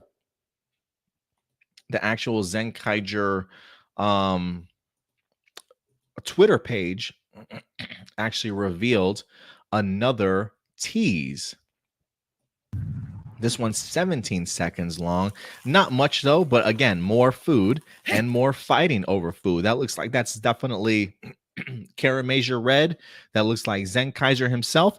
And then as part of the tease, I'm assuming for the last team in Sinpaiger, we get a brief. See if I can pause this right as they're struggling for this piece of meat. Versus who?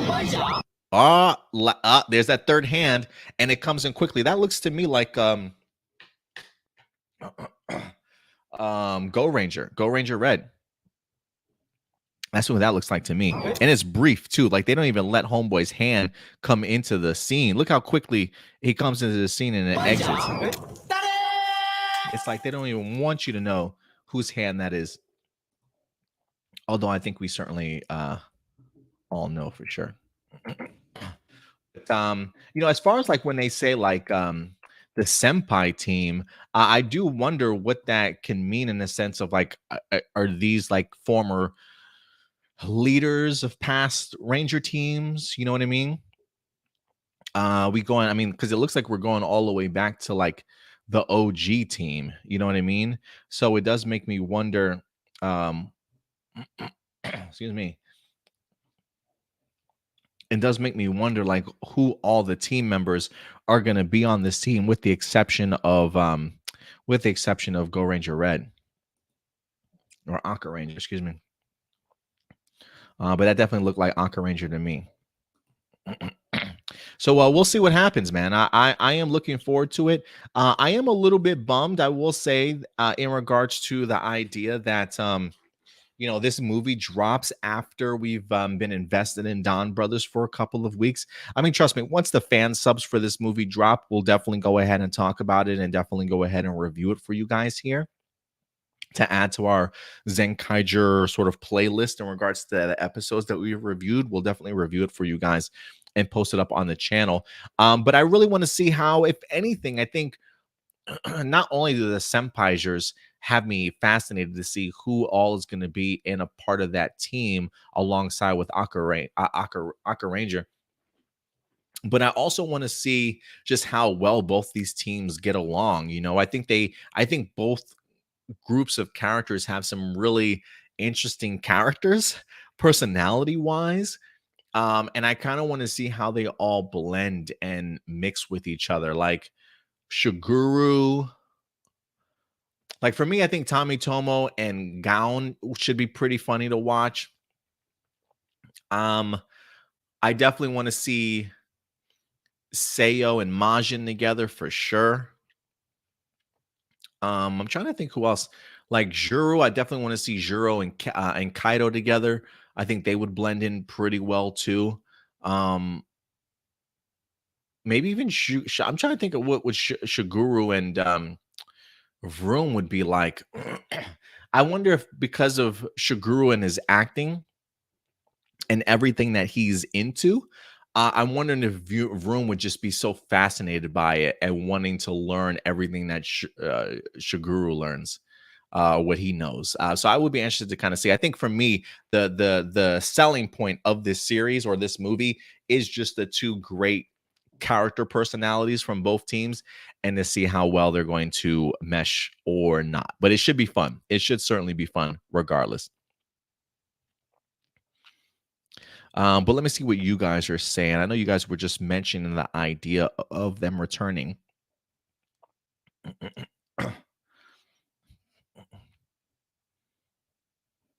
Let me see what some of you guys are saying, though.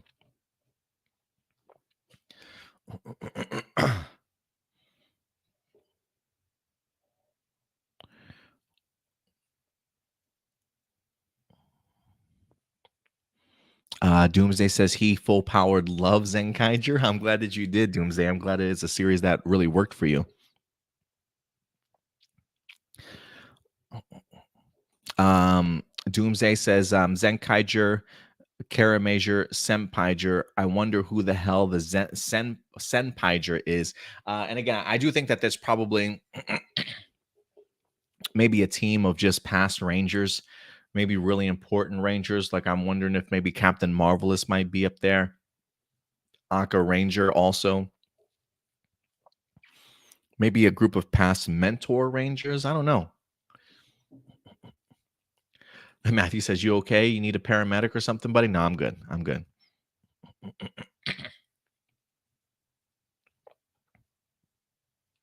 Doomsday say, "Hey, Adam created a whole new Sentai team, Sentai Kikaiger." That's what the article read. So it really threw me off. I was like, "What the hell are they talking about?" Definitely threw me off. Definitely threw me off.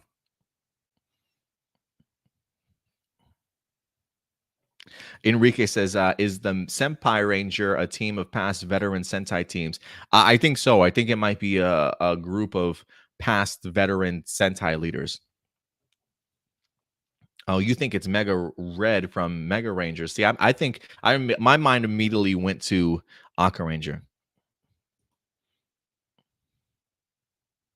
But yeah, definitely let me know what you guys think in your level of anticipation. So it feels like the story of Kaido and the team from the end of Zenkaiger dives right into this movie, and it will be interesting to see if this movie gives us any details in regards to maybe why Kaido is acting the way that he does, or maybe he's got a different personality, or maybe the events that happen in this movie help him grow and give him a little bit different personality by the time we get into Donbrothers. So it should be interesting to see. And for those of you who are wondering, yes, we do have ourselves.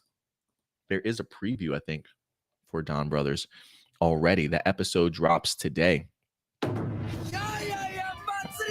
Oh, I guess that's Don Momotaro as a baby when he's originally found. I'm assuming. That's just me assuming. That's a little 40-second clip. Oh, they even have somebody on a bike. Homeboy rides a bike in here too.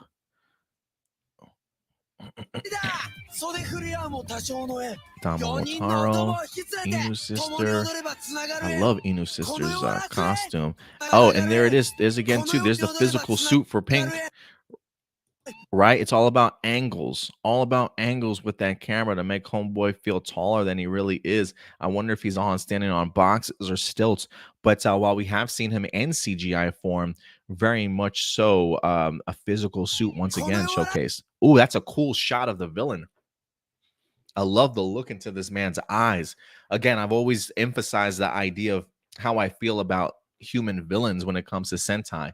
Something about the idea of being able to see somebody's face and their emotions really makes it much more tense to me. That looks like that's the prison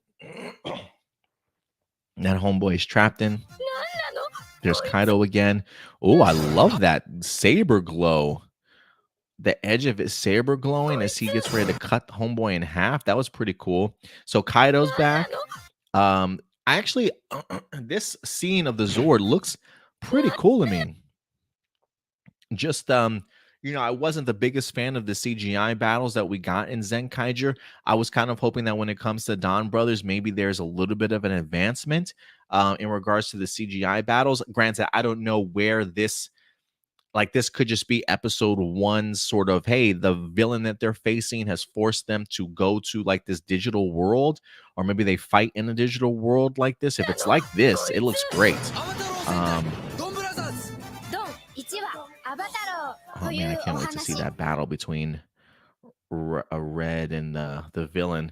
And this is all a promo for episode 1. So I'm like, is Zenkaiger Black's gonna pop up in here already?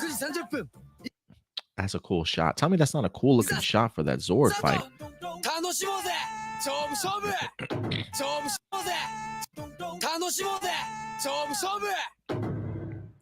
So it's looking pretty good, man. Oh, and this is the handoff that we wind up getting.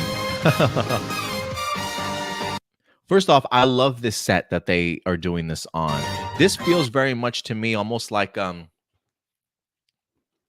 the volume that the Mandalorian and other big production studios kind of use now with like the flooring and the screens, the LED screens and stuff, to really kind of put these actors into whatever environment that they're kind of in. I kind of now wonder if they utilize that kind of technology for Zenkaiger or not.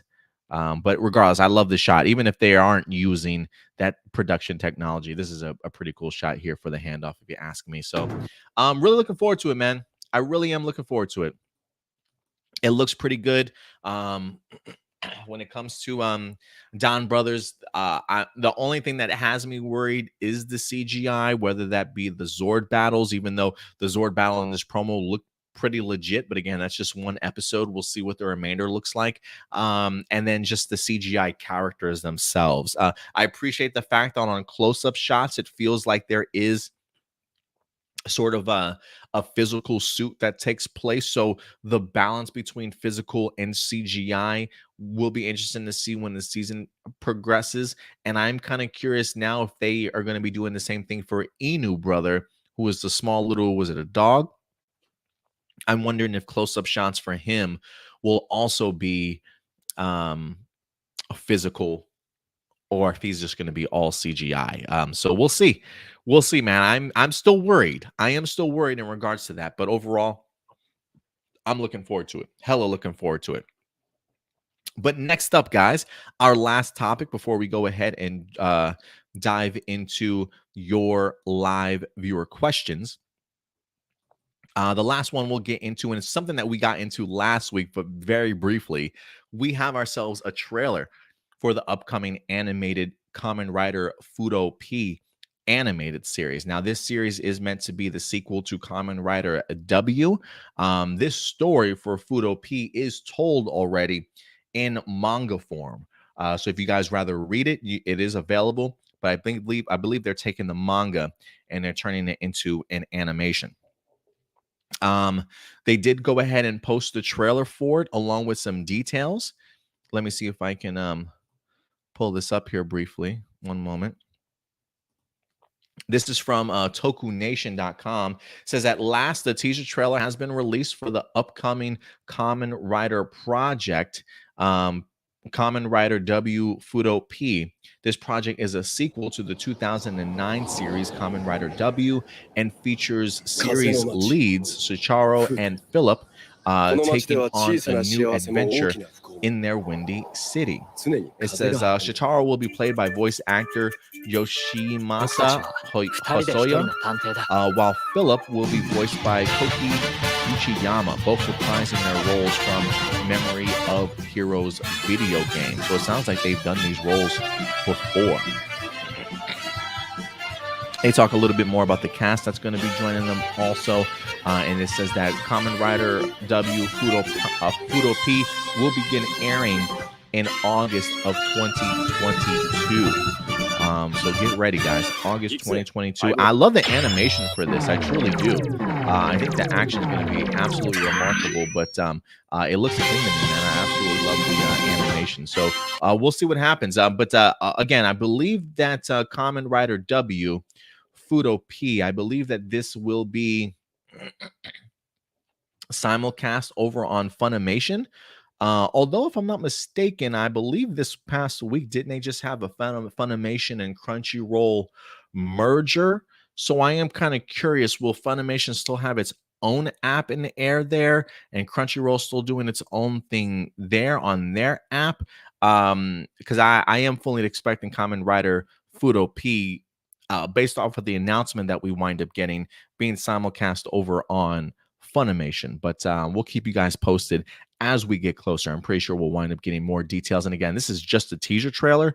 I'm expecting at least one or maybe two more trailers before August. So we'll definitely go ahead and keep you posted. But for somebody like myself who has not read or has not read the manga for this, I have not even had the opportunity to watch Kamen Rider W. It is on my to watch list because I do want to watch it before August winds up dropping. Because if anything, I'm going to need to know what happened in that series before we even get into this sequel. But art style's looking pretty good. Not too familiar with the voice actors, but I'm definitely going to go ahead and give this a shot. So August 2022, guys, here in about 5 months or so, Fuuto P will be here. So go ahead and certainly mark your calendars. And as we get more details, we'll definitely keep you posted, guys. But if you're big fans of Fuuto P, let me go ahead and let me know what you guys have thought in regards to the trailer itself. And again, I think that's something we talked about at the very end of last week's episode. I think it wound up dropping in the middle or just before we wrapped up. It's sort of like a breaking news. Look what we got. So we did highlight it very briefly.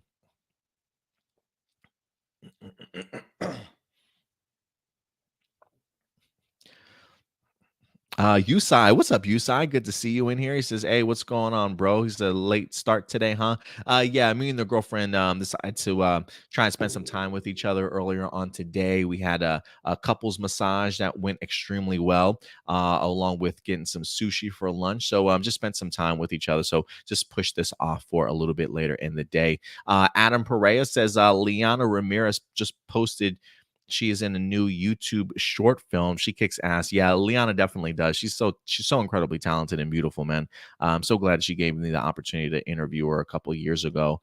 We haven't really kept in contact since, though. I tried to reach out, but she's a busy woman, and I'm not one to try and blow up anybody's messages. You know what I'm saying? Like, I ain't desperate to talk to you, but it'd been nice to stay in somewhat sort of a contact, but every once in a while I'll try and reach out and see how she's doing. But it definitely, she seems like she's doing great and a lot of great opportunities. I think she's coming out with a sequel to her book, if I'm not mistaken, for Liana Ramirez's book, The Secrets of in Me, or something like that, I believe it's called.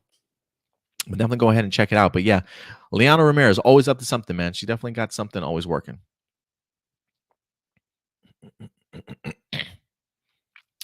Sexy says that theme song is so old school, reminds me of Netflix Cowboy Bebop. Yeah, probably. I'm assuming you're talking about the Fuuto P series. Yeah.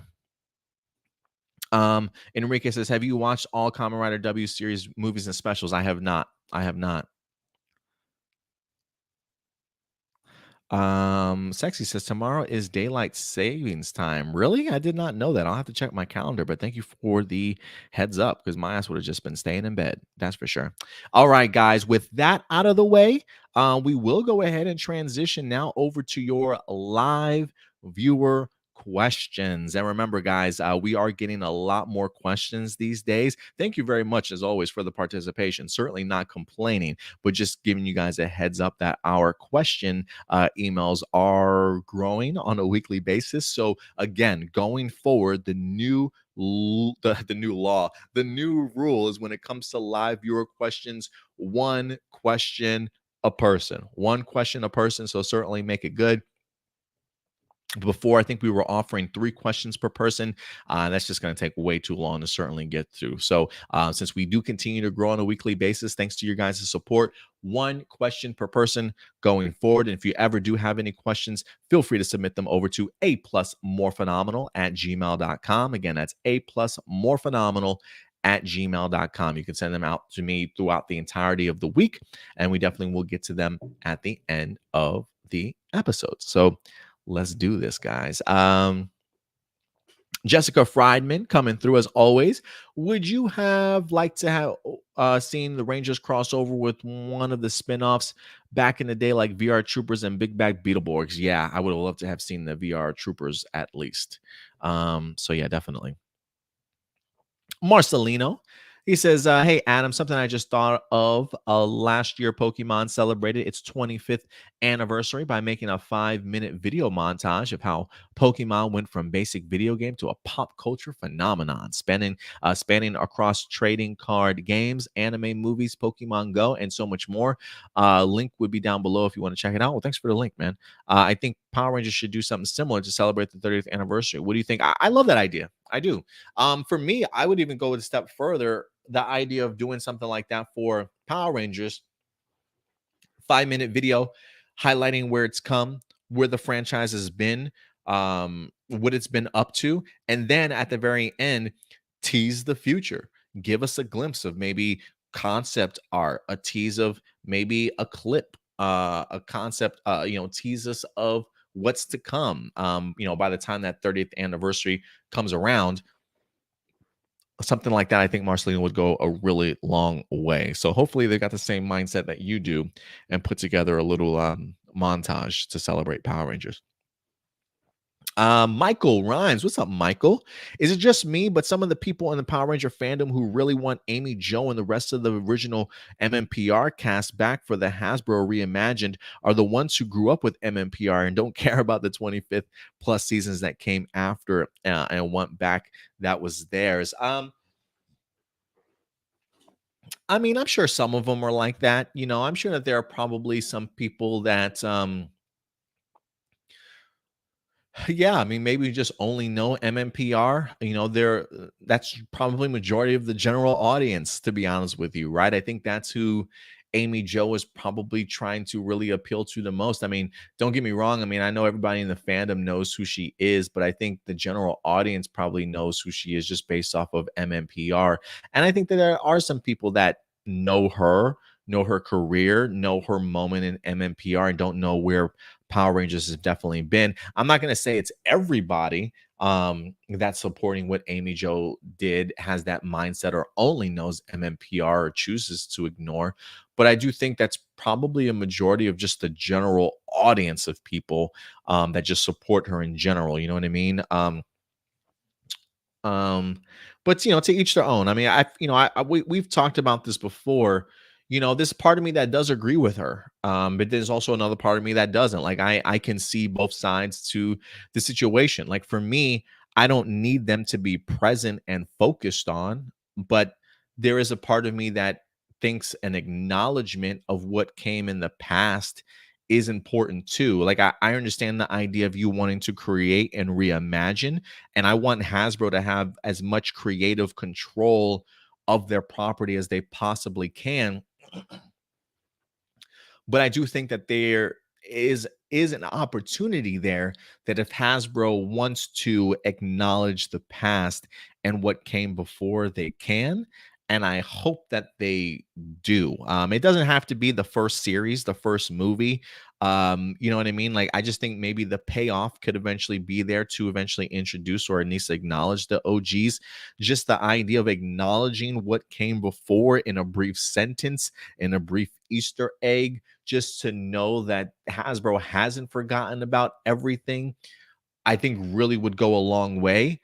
But unfortunately, I am one of those people that probably would say, yeah, if you are going to acknowledge the OGs, it's probably just going to be MMPR. Like for me, I am okay the idea of not acknowledging the other 25 plus seasons, just because that's a really heavy continuity to have to sort of carry over with everything that you're already trying to create, right? So it feels like the simplest thing to do is to pick the most recognizable season and hearken and reference back to that. And I think that might be what they're doing. So again, I'm perfectly okay with Hasbro doing their own thing, creating original content, footage, never acknowledge. If they don't want to, that's fine. Hasbro, do your own thing.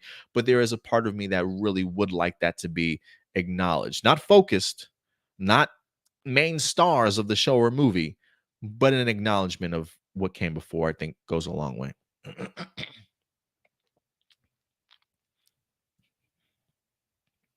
Uh, Abase, what's up, Abase? And just so you know, if you guys are writing more than multiple questions, just so you know, I'm just scanning these questions and picking one. So if you've sent me two questions, maybe if you sent me three, I'm trying to find one that I do not mind answering and answering out of that. Ibase says, "Am I allowed to say that Power Rangers Samurai was my personal favorite season that brought me back to Power Rangers? I have watched the series a couple of years later during Dino Supercharge." Hey, Abase, you can say whatever you want, sir. You know what I'm saying? However, Power Rangers tends to hit you. If you appreciated Samurai, more power to you, man. I'm really glad that you found some joy out of it. And to be honest with you, it's the series that brought me back to Power Rangers. Unfortunately, I wasn't necessarily the biggest fan, but seeing Power Rangers Samurai, I believe maybe in the back of a a comic book ad or something like that. I can't remember where I saw that ad for Power Rangers Samurai, but it got me enough to come back on board too. So I can relate. He says, I thought the villains were fantastic except for Xandrid. Decker was, I love Decker. Decker and Dio were amazing villains. Serrator was awesome. I think that the samurai suits were the coolest Power Ranger suits in the franchise. They had great Zords as well. It really did annoy me that all the Rangers worship Jaden as he was their Lord and Savior. Lauren being our first on-screen good female Red Ranger was incredible. Loved her entrance. Just wish she had more to do and the others weren't assholes to her. Yeah, I agree. Even telling her straight to her face, "You're not Jaden." Mentor G was okay. He did his role fine, but was just there as a father figure to Jaden. He was not a good sensei compared to Sensei Kanel from Ninja Storm. I really did not like how Antonio was treated during his first episode. He just wanted to be a ranger, even made his own morpher. Something the Overdrive Ranger stated in Once a Ranger, that they never wanted to be Rangers to that they what never wanted to be Rangers to begin with, just money. While Samurai was a copy and paste of Shinkenger, it definitely was. It did show me how different Power Rangers and Super Sentai are, and the Sentai is willing to take Rangers and stories based on their Japanese culture. Anyway, Samurai was really fun series to me and really made me love Power Rangers again until the two disgrace series of Mega Force and Ninja Steel. And, and I will say this, I will give praise to Samurai in regards to their morphing sequence. I was in the process of doing like my top 5 morphs or something like that, and I believe Samurai came in at number 2, if not number 1, right up there with Dino Fury. I'm actually really big fans of both their morphing sequences. So Abase, even though I may not be a fan of Samurai, I can still point out some of the things and the qualities I enjoyed about it. But I'm glad that you really enjoyed it. I'm glad you did. Jericho, what's up, Jericho? He says Power Rangers is a cult is the subject of his email. Okay, Jericho, let's see what you got here. He says, "Hey, I'm Jericho. Hope it's cool if I join anytime, sir." He says, "I believe the MMPR movie from 95 is a cult classic, despite not everyone are fans of Power Rangers, even until now with the current series of Power Rangers Dino Fury. I was just casually reading the Wikipedia page for the 95 Power Ranger movie because that's what 90 kids do, I guess. I noticed that this page in its summary notes that the movie is considered to be a cult classic with the um, citation needed afterwards. I thought that was really interesting because, to be quite honest, I have never thought of it that way. I really want that to be true. I love the movie and I have always been a fan of the original Power Rangers, but I've always been under the impression that it's always been a product of its time and remains more of a nostalgia thing for a select demographic rather than a property that's um, um, admired and remembered. I say that with as much love as possible. I don't know if that line on Wicca was written in by another fan who wanted to give the movie its due, but I want to understand if that's the case. What do you think? Do you honestly 100% believe that the 95 Power Ranger movie could be considered a cult classic in a traditional sense of the term? I am leaning towards yes, but I'm obviously biased. I feel like I haven't seen enough of it in everyday references the way other movies are quoted and referenced. I would lean yes too, if I had to think about that, Jericho. Um, when I think of cult classics, I usually think of like movies for like niche audiences that like maybe not all audiences will like, but those that have seen it just adore it and it holds a warm place in their heart after such a long period of time. Just a classic film. So I there's a part of me that does consider it a cult classic in its extent. I would agree with Wikipedia um there for sure. I mean, MMPR has such a big presence in pop culture society today. I mean, people still dress up for it as Halloween, celebrities. I mean, they still push MMPR. MMPR, the movie itself, was so big back in the 90s for us kids and really sort of just changed the landscape of kid television and what you can do in the form of movies too. And so I would consider it a cult classic. Yeah. I never, and I'm like you, I never really thought about it in those terms until you brought it up. But now that you put it into that category, I probably would put it in there as a cult classic, which is crazy to even say.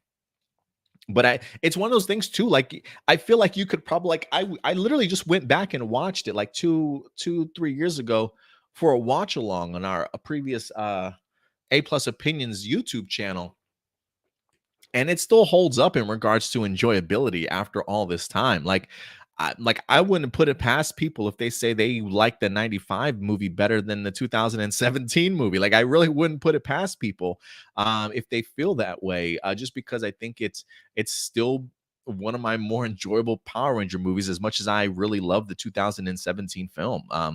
So yeah, I mean, yeah, I would agree with you. I would agree with you. Gabriel, what's up, Gabriel? He says, remember when Simon Bennett replied to someone on Twitter about how Dino Fury was originally going to be one season consisting of 22 episodes? How would that even work with cramming a story in that short amount of episodes, even with or without fillers, unless the episodes themselves were longer? Season one was Nickelodeon ordered show, so no way they would allow a non-Nickelodeon show to have one season of consistency. Um,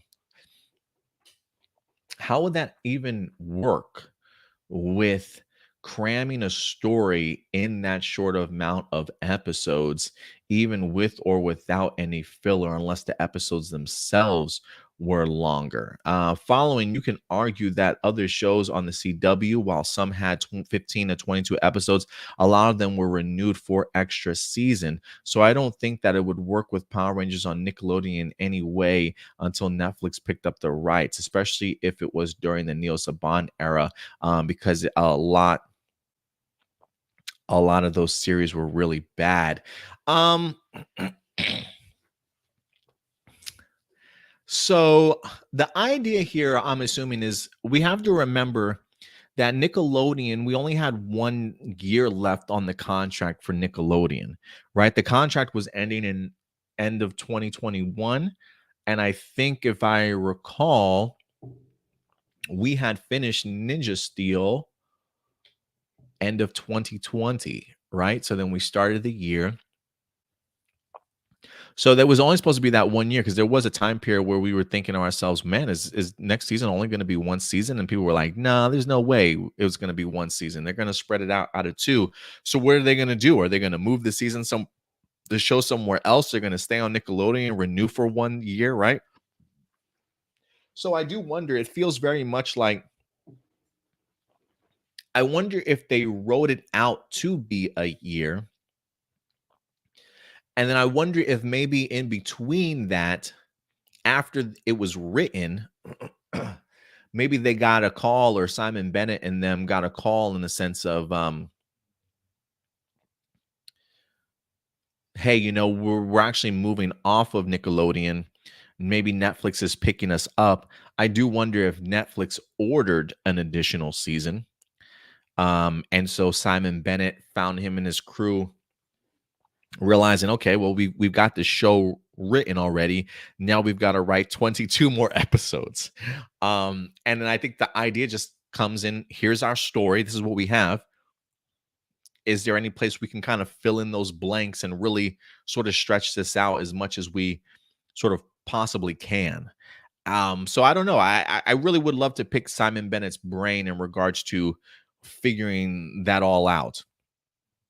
Whether or not Simon Bennett knew they were going to Netflix. Because, like, for me, this does feel like, hey, we've got our story in place, the 22 episodes. This is exactly what we want. But if you're now asking us to give us 22 more, it's one of those things where it's like, so I don't know, because they filmed them all at the same time. And when they film them all at the same time, it's just like, did you think that you were just going to be airing these again on Nickelodeon? Did you know that they were going to be on Netflix? I would love to pick Simon Bennett's brain to try and figure that out. So your guess is as good as mine, Gabriel, in regards to how that worked out. But I can see the workarounds. I can see how perhaps that might have come to be.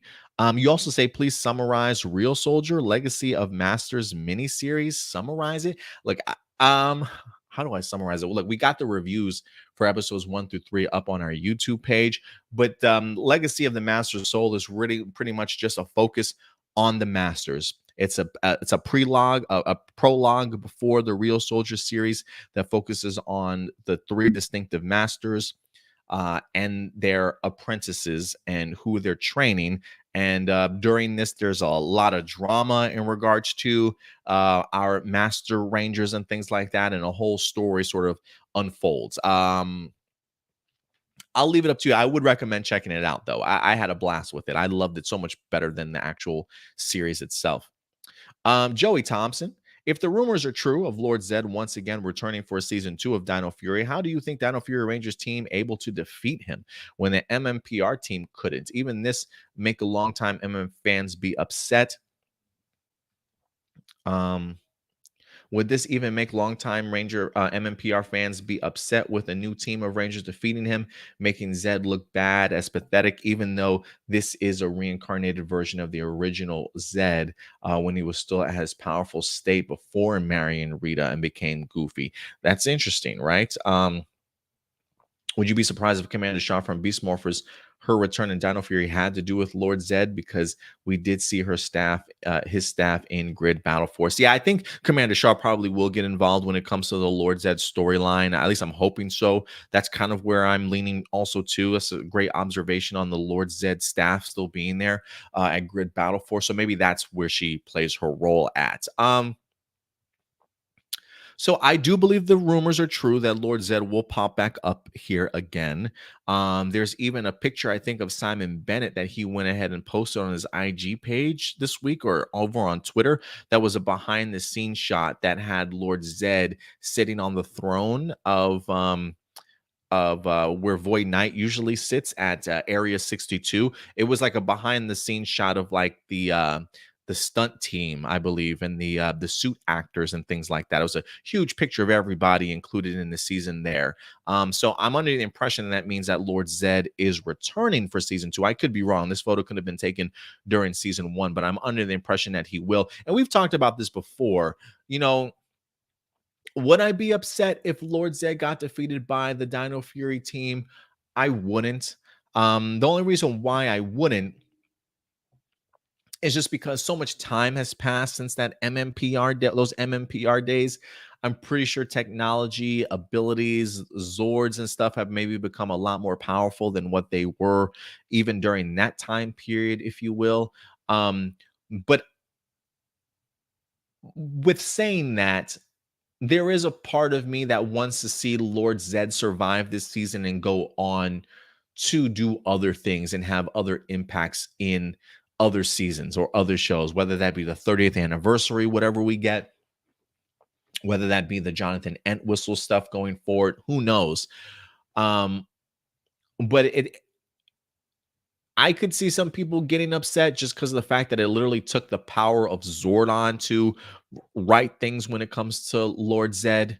So while I wouldn't be upset about it, I would definitely get it. There is a part of me that does want to see the Dino Fury Rangers not be able to fully stop him, or at least stop his plan, like save the day, but maybe not destroy him per se.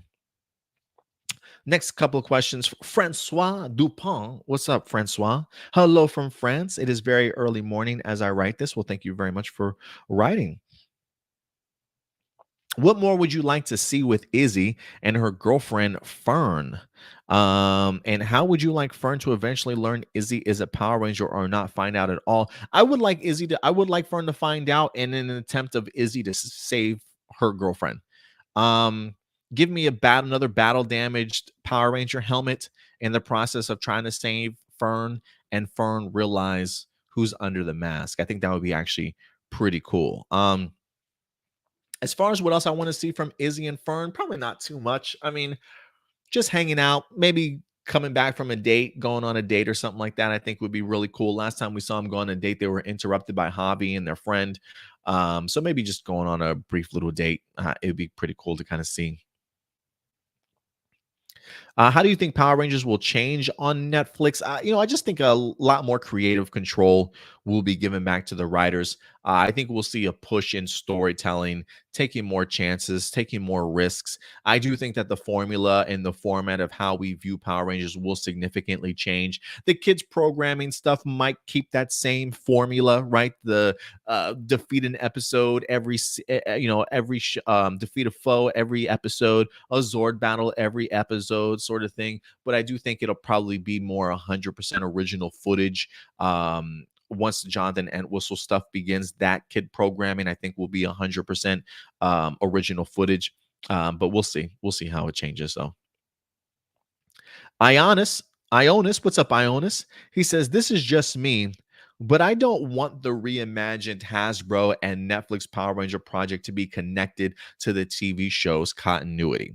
I feel Neil Saban had imprinted so many things that made absolutely no sense that I don't want the new universe to run into those issues down the line. I also think that being separated from the TV show universe is great so that their reimagined universe does not do so well that Hasbro eventually cancels future projects. So we have our history. Right now, everything is up in the air. We already have some of the current hold on, let me reread that last time. I also think that being separated from the TV show universe is great so that their reimagined universe so that if the reimagined universe doesn't do so well, Hasbro eventually cancels future projects. We still have our history. Right now, everything is up in the air. We already have some of the current seasons constantly echoing MMPR, which is not good for some fans. I appreciate your point of view, Ionis. I really do. You make some very valid points for sure, to certainly say the least. So we'll see. I mean, we'll definitely see what their path is. And I think, there's a part of me, again, that I can see your side because while I am somebody that does want to see the OGs uh, acknowledged at least, or at least referenced in the reimagining here, I am in agreement with you that I do think that they should just reboot and reimagine and have a completely original storyline and just dive into it, if you will. And I would be okay if maybe like a season two, a season three, maybe they eventually acknowledge the idea of a multiverse or past worlds or whatever the case may be. Again, you don't have to all of a sudden then include all 25 plus years, if you will, right? But the acknowledgement of at least one season, the most important season being MMPR, just because of the fact of its recognition, I think that will definitely go a long way and still allowing them to at least acknowledge MMPR, but not touch the other 25 seasons or however many seasons we've had so far since then. So I do think that there could be a good balance to it for some people, but you know, I think there could be a good balance where it will work out instead of all recognition of the past or none, right? Like I think there's a compromise that we can kind of meet somewhere in the middle there. Jackson Peterson, what's up, Jackson? He says, I'm sorry for this comment, but I just wanted to let my opinion out. You know how we all bag on JDF for being front and center of Power Rangers since his return in Super Mega Force. Aside from being very active in Power Ranger community, I don't think that he has really done anything for the TV franchise itself since Dino Thunder. His return for Legendary Battle, which was a huge fail, he didn't really do anything because of the trash writing. And of course, Nickelodeon had only promoted him for 2 years up to the anniversary crossover. Many fans even say he ruined the 25th anniversary of Power Rangers by being the spotlight and making the veteran Rangers that came back with him not seem important. I love JDF as Tommy, but I feel he did so much damage to the franchise along with Saban, even by causing online beef with other people, which I know he never intended to do those things. Well, hey, to each their own, Jackson. Thank you very much for certainly sharing your opinion. You definitely don't have to apologize about it, but thank you very much for certainly letting your thoughts be known, man. So aside from being very active in the Power Ranger community, I don't think he's really done anything for the TV franchise itself since Dino Thunder. You know, I guess if I had to have a pushback, Jackson, I guess for me, the idea of him being active in the Power Ranger community in turn is really what has helped the TV franchise, I think, to continue to be relevant and stick around for as much as it is. I think there's also another important aspect to understand that while JDF is involved in these Power Ranger projects, he's not the writer, right? So I don't think a lot of the blame and the fault can be thrown onto JDF. I think if anything, maybe the fault can be thrown onto the writers and to Saban that rely so heavily on JDF. But again, when you're like the lone Power Ranger going to conventions for so many years before all these other Power Rangers decide to start getting on board and being a part of the community and stuff, um, you know, you kind of warrant that recognition from Power Rangers and the fandom and Saban. You know, I honestly think JDF has really single-handedly helped keep Power Rangers relevant in people's eyes these days. Maybe not so much now, but like when JDF comes back, it's hard to deny that there are people out there that don't get excited. That people like there are people that get excited. Of course, there are always going to be some pushback. The people that are tired of JDF as Tommy being kind of pushed front and center. But people are still going to get excited. It's still going to draw in viewers. Um, I think that says something in and of itself. While it's great for a Power Ranger community, I'm pretty sure it's probably good for ratings too. Um, I get the idea of him being plastered everywhere, but I think that's due to him being as active in the community as he is. And I think Saban and the rest of the writers recognizing the power that JDF does carry with him. I think that's on the writers and Saban to maybe handle those situations better and give more people shine.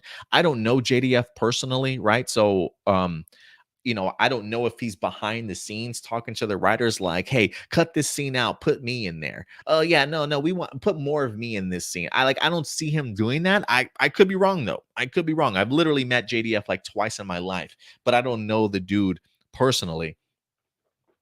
Um so yeah, I think he's done plenty for the TV franchise. I think he's definitely done his fair share due. Now, just because the execution hasn't been great, that's different. But the enthusiasm for his projects have definitely been there. So I would say he has helped keep the TV franchise afloat, just by his presence alone. But that's just me. Jackson. Adam Pereira's got a couple questions. Let's see. In your opinion, what do you think or consider a mature Power Rangers for Hasbro Netflix universe? Really witty banter that maybe they wouldn't say on Nickelodeon. Like I think one of the lines I heard in season 2 of Dino Fury, I think was it Void Knight or Mucus was said something like, "I'll drink to that," and like the idea of drinking, like toasting and taking kicking back a shot or something like that. Like I feel like Nickelodeon would never say some shit like that. But I could be wrong. But I just think the idea of more mature, when I think of mature Power Rangers for Hasbro, I just think of teenagers really dealing with more realistic life lessons, or more everyday circumstances. I think is what I'm kind of looking forward to. Not everything is always sunny in the world, but it is if you live in Angel Grove or wherever the fuck we're living at now when it comes to Dino Fury. They just all very much disconnected from the real world. So more real world concepts introduced into Power Rangers, I think would really go a long way. And you say this is just a theory going around, but in the episode 14 of Dino Fury season 1, Old Foes, there was a heavy emphasis on the energy wave, and Javi even thought about doing another one, but Solon told him they didn't have enough power to create one. Why do I get the feeling Dino Fury will reveal that Zordon merged with the morphing grid? Ooh, I feel like the green morphing master is going to call upon Zordon to put Zed away. Ooh, I love that theory, Adam. That's a pretty legit theory. I dig it, man. Haruki, what's up, Haruki? What impact did Super Sentai bring to the superhero genre and, of course, Power Rangers? Well, for Power Rangers, the impact is it created Power Rangers, okay, to the point to where now people just can't even disassociate Super Sentai with Power Rangers. So it very much did a huge things. I don't necessarily know if what Super Sentai brought to the superhero genre, but the concept, at least, of tokusatsu really impacted the superhero genre, if you ask me. Still very much connected, if you will. But yeah, Super Sentai is Power Rangers. Why do you think our series Tokuger? What did you think of our series Tokuger and how it became a huge fun series? It's one of my favorites up there. It's easily in my top 3 for sure. I really love the mystery included around it. I thought the characters were great, and it was the first time that I really felt connected and felt something for the villains. And I'm a sucker for the idea and the themes of imagination. I always grew up feeling like I was a pretty creative person myself, whether that be drawing or I was really big into kind of creative writing, especially like in high school. So my imagination, I have always felt is always working. So I felt like I just found a really great series in Tokuger that had some great action, some great morphine elements that I was a really big fan of, great weapons, great characters, big fan of Ticket. Like if I don't even own a single sock puppet in my life, but if I can get a Ticket sock puppet, my life might be complete, Haruki. So yeah, I was a big fan of and we got ourselves an Orange Ranger too. I mean, damn, I really couldn't have asked for more. So I'm happy camper there. Matthew Rivera, what's up, Matthew? Appreciate good to see you here, Matthew. Let's see what you are saying here today. Um You got 2 questions here. Let me see if I can pick one. what do you think happened to Void Knight's sword since the cliffhanger of season one? Do you think someone will pick it up, or perhaps it was teleported by Zolan? Well, we got the answer to that in first episode here. That the Dino Fury team actually acquired his sword. Because yeah, didn't Zato pick it up at one point in the finale, and he like chucked it like this dude is done. But he apparently took it back to home base, and they were doing some experiments on it for sure. Story arc from Real Soldier, do you think may get used for Void Knight for season two of Dino Fury? What was the story of Void Knight's Centaur counterpart in Real Soldier? Real Soldier's counterpart was like super weird. Um, I think it was Master Green. I think originally had possession of the Void Knight armor. Died in battle, I think, or the armor went missing. And I believe Nada was like a former apprentice of Green or Master Black.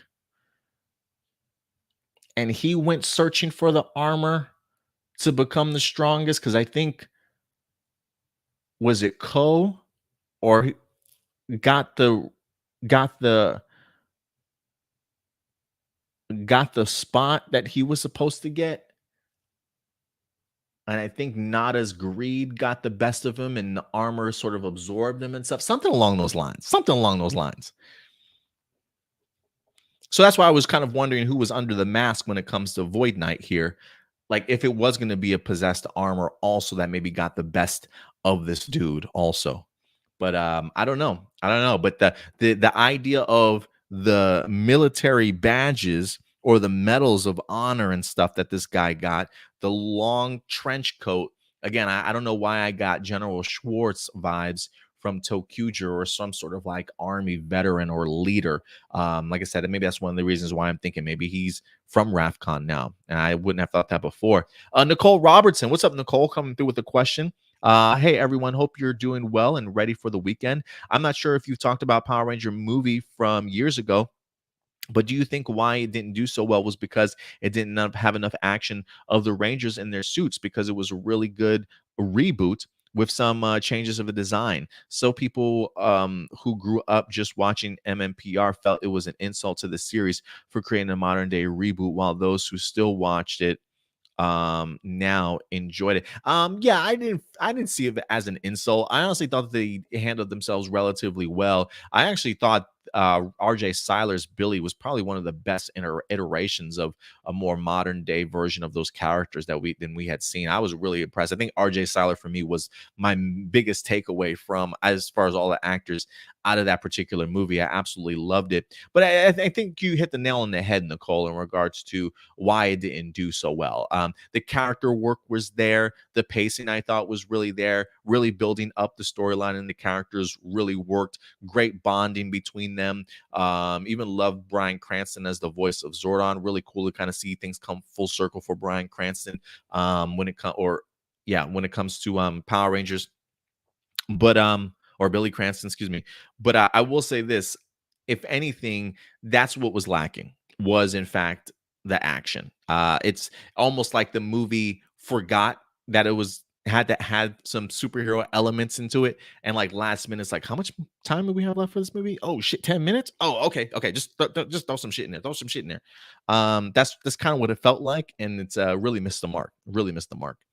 But outside of that, big fan though. Big fan of though. But I think you hit the nail on the head, Nicole. Mackenzie, what's up, Mackenzie? Good to certainly see you back. He says, if we were to ever get a traditional team up in Power Rangers for the new Netflix universe, do you think it won't involve any of the Rangers from the TV series, but from this new universe if things fall to place? Yes, I that's kind of how I'm picturing it in my mind, just based off of all the projects that Hasbro has working, right? Movie, adult season, animated series, kids programming. I do believe we live in the world where you can have multiple Power Ranger teams now. There's a part of me that wants whatever Power Ranger team is going to be in the movie to also be in the traditional television show. And then, of course, I personally would like to see a completely different team for the kids programming. And maybe at some particular point in time, those two eventually do cross over and have a little bit of a team up. I think we could pull off something like that. So I would agree with you, Mackenzie. I think if we are going to get a traditional team up at any point in time on the Netflix universe, it might be in regards to two brand new teams than the teams from the past. And with there potentially being a 30th anniversary of Power Rangers, do you think the writers we have now can do it, since they are the same ones who gave us the 25th anniversary, which is not really the great that great for most Power Ranger fans? Absolutely. I don't want to say 100% belief in this team now, but I probably have at least a 75 to 80% more belief in this team now. Simply because of the fact Saban's not around. And if this 30th anniversary project is in fact coming from Simon Bennett's team, again, I'm very much under the impression that it is. I had a little birdie mention something to me as of last week that for me hints at the idea that Simon Bennett, they didn't come out and say that, but they mentioned something that kind of hints to me that maybe Simon Bennett and his crew would be returning for this 30th anniversary special. And if they were and the same writers were to come back, give it to me, Mackenzie. Give it to me. I trust them. I think their handcuffs have been released. You know what I'm saying? John Schuyler, what's up, John? Appreciate you coming through. He says, remember when we used to watch Power Rangers when the internet wasn't a huge thing? I do. Do you wish we can go back to watching Power Rangers without checking social media? Absolutely, every day, man. Following, do you wish that some people would watch Power Rangers or any type of show, not just so they can do a video on it, but just to have fun?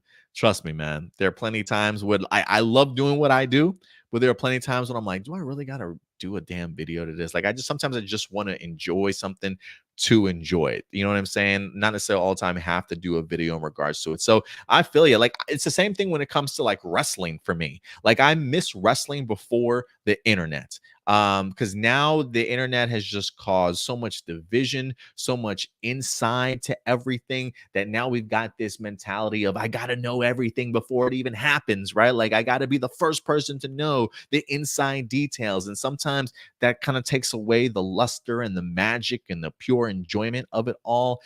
So trust me, I feel you, John. I definitely feel you. Sometimes I wish I could stay off social media or just turn off my internet for a couple days and just enjoy things. That's one of the reasons why when it comes to like wrestling these days, I try not to read too much wrestling news anymore, because I just don't want to know what's going to happen. And I miss that element of surprise and pure joy. So I definitely agree with you, John. You might have already talked about this, but what did you think of the first episode of Dino Fury Season 2? For me, it was action-packed, and I loved how that episode picked right up where the finale of Season 1. Zato grind surfing through the rooftop was sick. It was sick. I absolutely loved it. I was like, oh, shit, look at this. I loved it. It was such a so superhero level shit by Zato. It was fantastic. So I definitely agree with you there. But I loved it. I thought they knocked it out of the park, really setting the tone for the entirety of the season, which is what I was hoping that they would do. And they came out of the gate swinging, and they didn't let up all episode long. It was fantastic. I watched it twice in one sitting. I was that big of a fan of it. Kurt Marino, what's up, Kurt?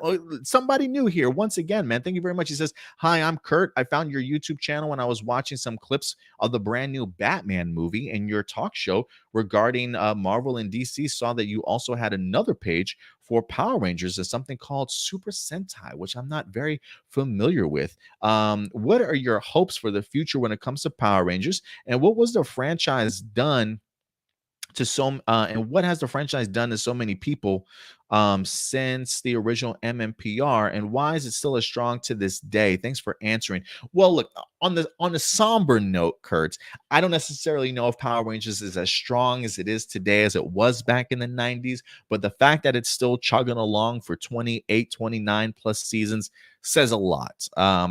Talks a lot about its longevity, the idea of how appealing it is not only to kids, but still a very much a nostalgic aspect to us that grew up with MMPR and have stuck around it, whether that be for all these years, have fallen off and come back, right? There's a whole bunch of different types of groups of fans when it comes to Power Rangers. But I am very hopeful when it comes to Power Rangers in the future. I think it's in good hands right now with Hasbro.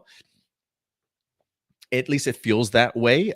There's still plenty of newness and mystery and the unknown that Hasbro has planned that I'm sure does make some of the fandom a little bit weary and nervous. But I'd rather be in this position to know that something new and unique is coming than waiting around for the same old to kind of happen.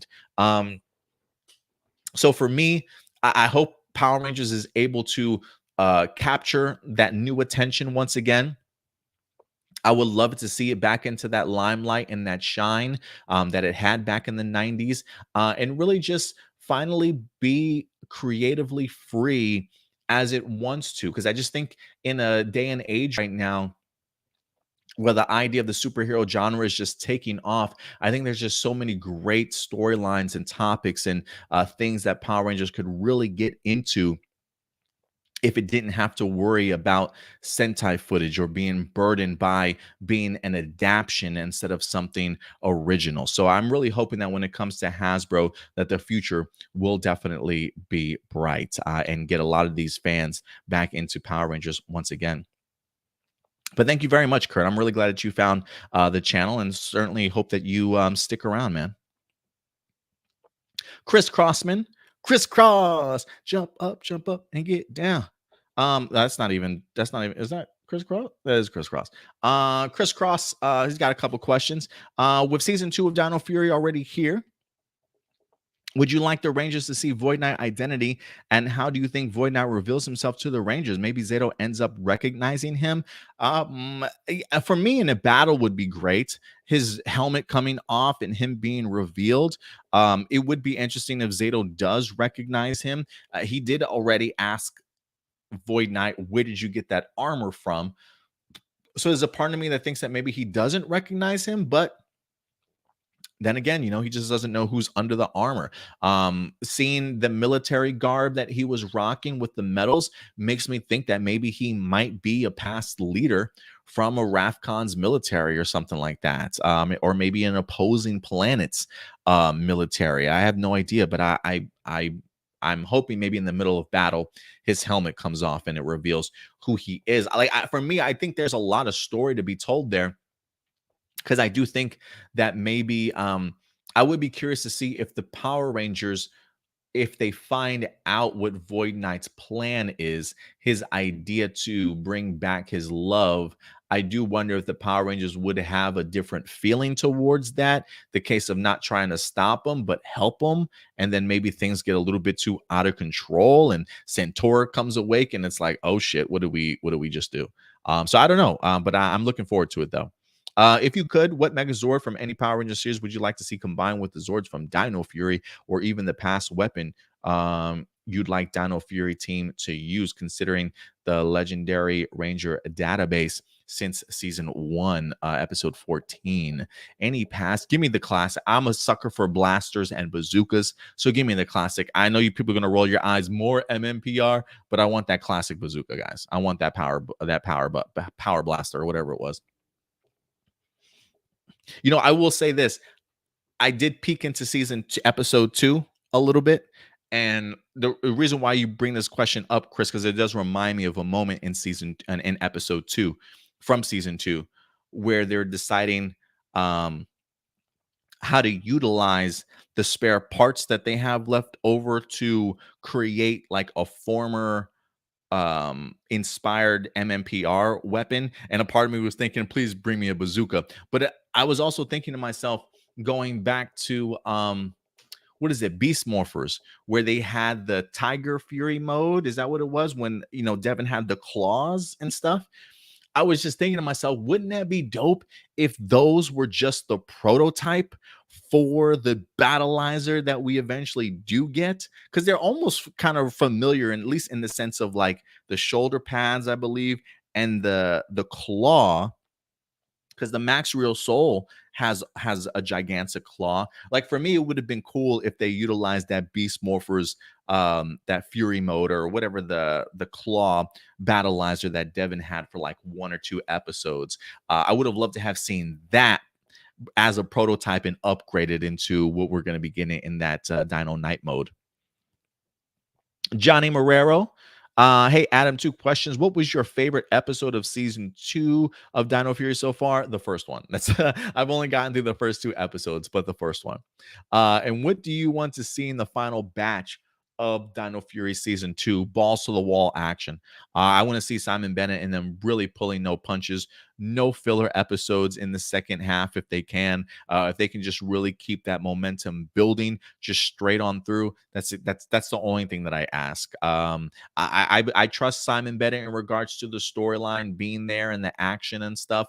My thing would just be just let these episodes play themselves out. Let them all be connected, if you will, just pushing the final story forward for the last half of Dino Fury.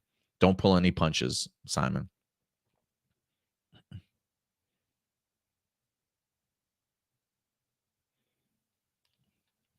AJ,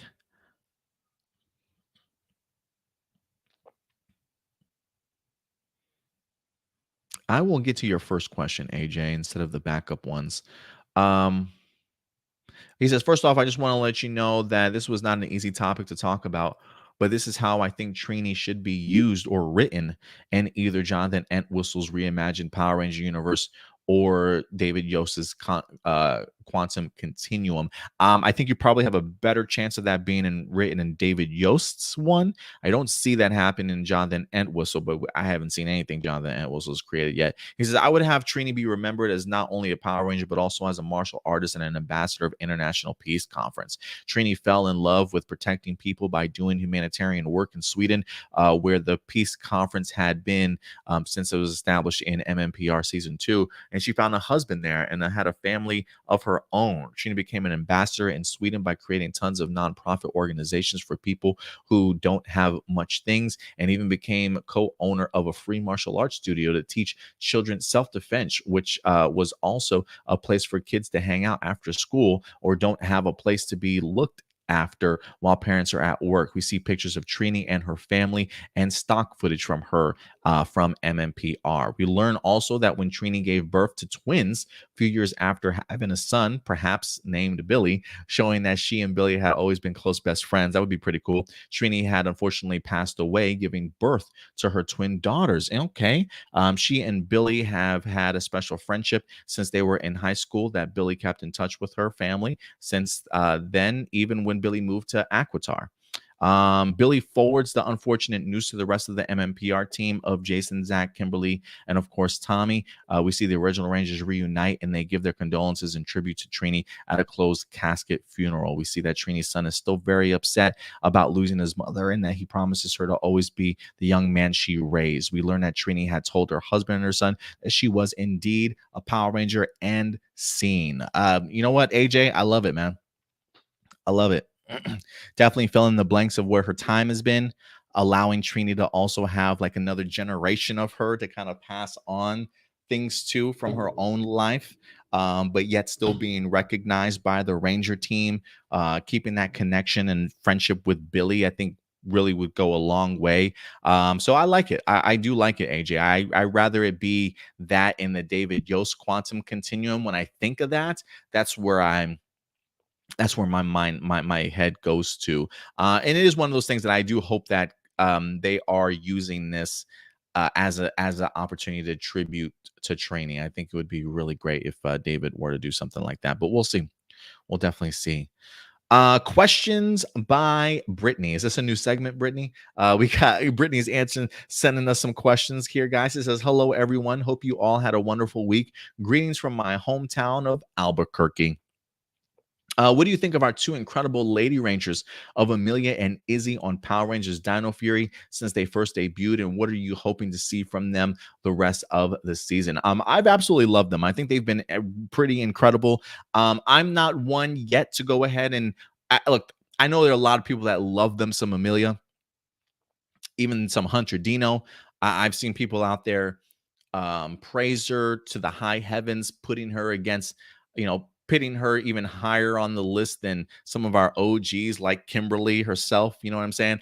I'm not quick to go there as of yet. I need to see a lot more from Amelia before I get to that point. But I do love how they're handling both these characters. Like I mentioned before, her, Izzy, and Zato are probably my three favorite characters that we've had so far this season, really handling them well, making them strong, making them independent, not making them just sort of cliches onto themselves, allowing them to be unique in regards to their personalities. Like I think Izzy is a rather unique character in regards to how she responds to certain things, her temper, how she talks to people in a sense, feels much more unique and different than what we've gotten in past seasons before also. So for me, as far as what I want to see from them, just more continued growth, more continue to grow as a leader, whether that be for Amelia, taking more ownership onto her shoulders, being able to balance more pressure and things like that.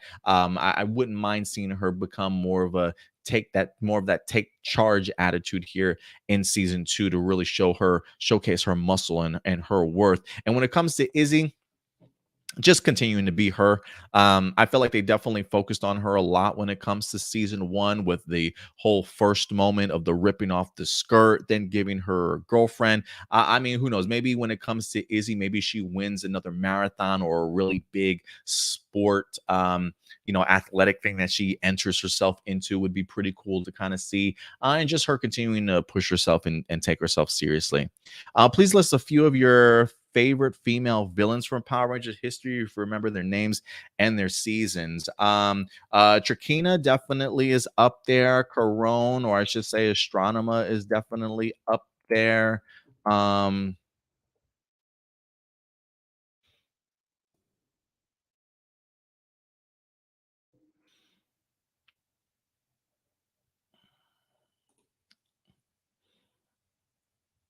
oh yeah, I can't forget about Rita. Rita's up there too.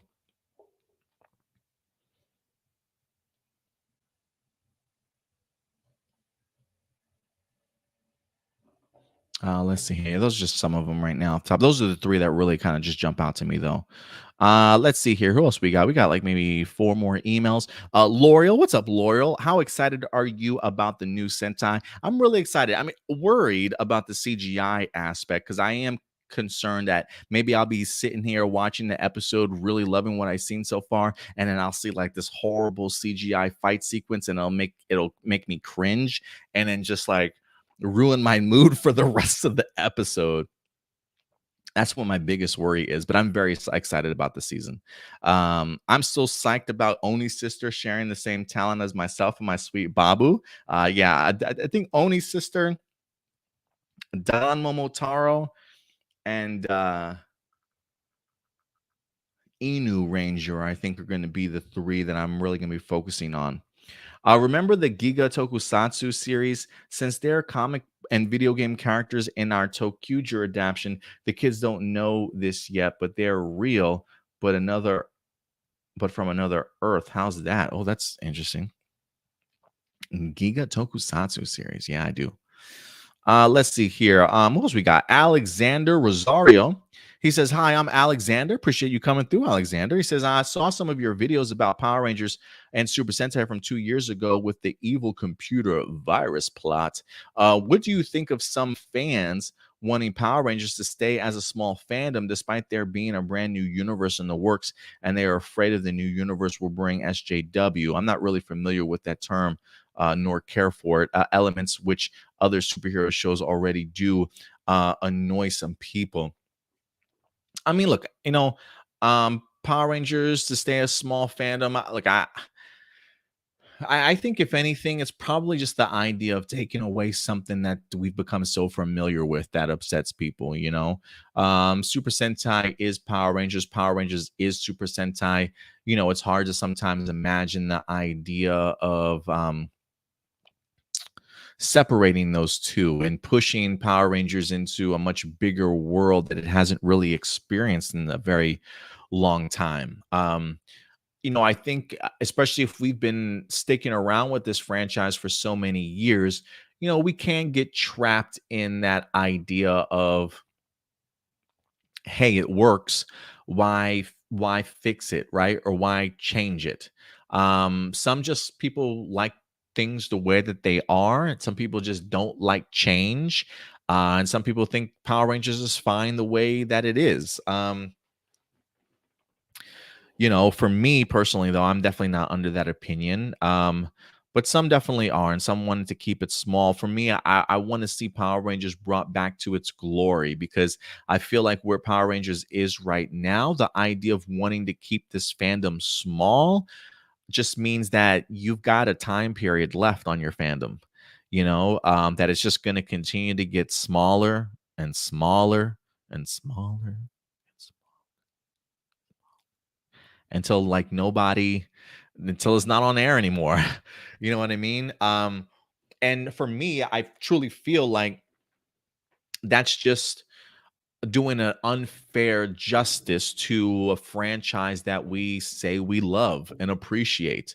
If it's a franchise and a fandom that I say that we love, I think we would want it to be bigger than what it is. Hoping that it can gain that popularity back and bring in bigger fans. Um, it still does make me laugh when there's a segment of Power Ranger fans that might feel some type of way about SJW. Like for me, it just feels weird to me, like hypocritical in the sense of like, we've always known Power Rangers to be inclusive, to accept diversity and to be very representative. So to be somebody that supports Power Rangers and that mindset that Power Rangers has always had since day one, to now all of a sudden not feel that way, it just makes me wonder, like, what do you think the true meaning of Power Rangers is, right? Like, you know what I'm saying? Like, that's the power of Power Rangers is acceptance. Um, so when I hear things like that, of the pushback against Power Rangers for doing SJW, it just makes me scratch my head in the sense that, like, do some people just not recognize the hypocrisy in that, or maybe just don't realize or have forgotten what Power Rangers is all about? I know we can get very jaded in our age as we get older and things like that, but especially with this idea of this show being a kid show too, you know what I mean? Like I know some people feel some type of way, and that's fine. You can feel however you want to about it, but you know, um, I don't see the idea of Hasbro doing this reboot just for the purpose of including SJW, right? Like this is much bigger than that. This is the idea of taking a franchise that it's really on its last legs and finally thrusting it into a position where it can finally hit its truest potential. You know, I think if there's any time period for Power Rangers to hit its truest potential outside of the 90s, this is it because comic books and superhero genres rule the world. In your perspective, what do you think of Kamen Rider being such a hit in Japan and why we don't have them in U.S. shores, though we did have one long season? I just think it's just Toei. I think they're just being very protective of their property, especially after what happened with the Mask Rider. I think they're just very hesitant to let that property be in anybody else's hands. Last two questions here, or last two emails. Jessica, say hi. What's up, Jessica? Appreciate you certainly coming through with some questions. Um, Power Rangers and our Super Sentai series that were not great but had incredible moments. I think Ninja probably had some pretty incredible moments, even though I wasn't necessarily the biggest fan of it. Um,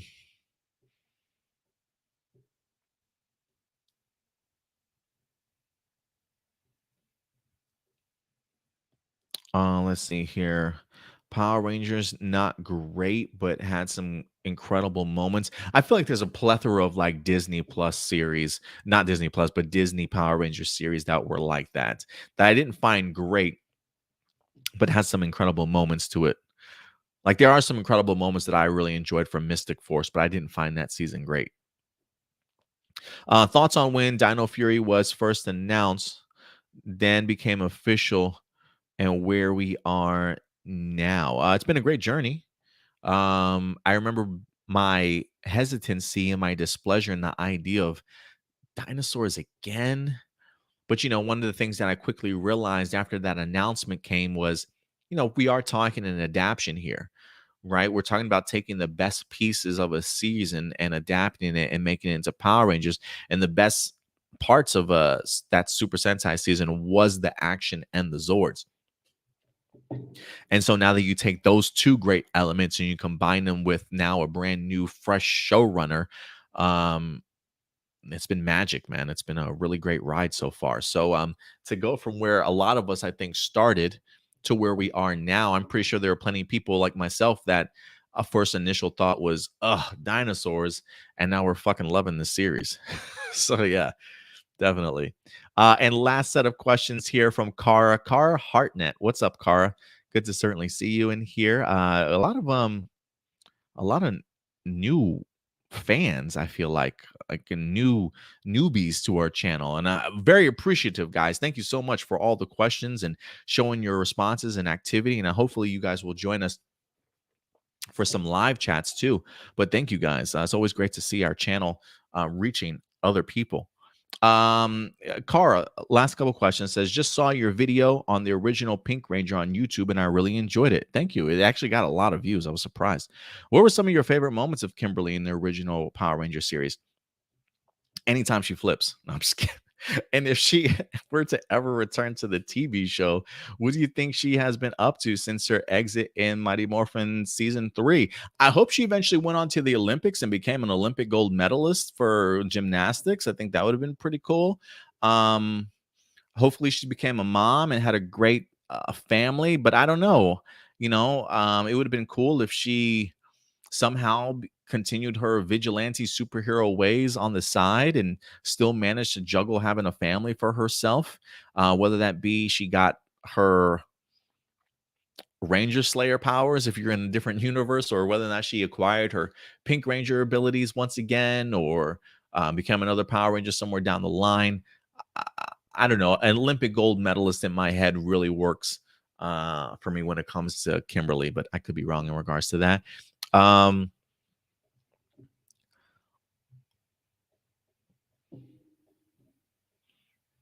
I was a big fan of her from the Cowboy, the Wild Wild West episode. I thought Kimberly looked great in that. And I really liked her as in her relationship with Tommy too. That Tommy and Kimberly kiss, I think as a kid, was everything to me.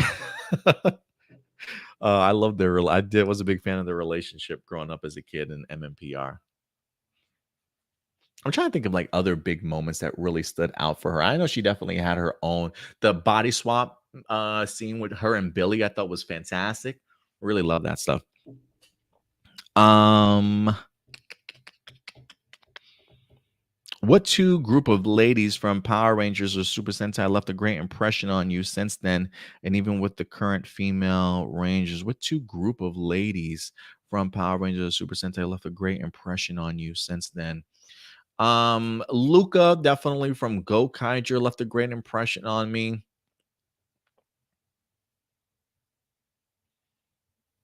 Cena, also from Kiramager.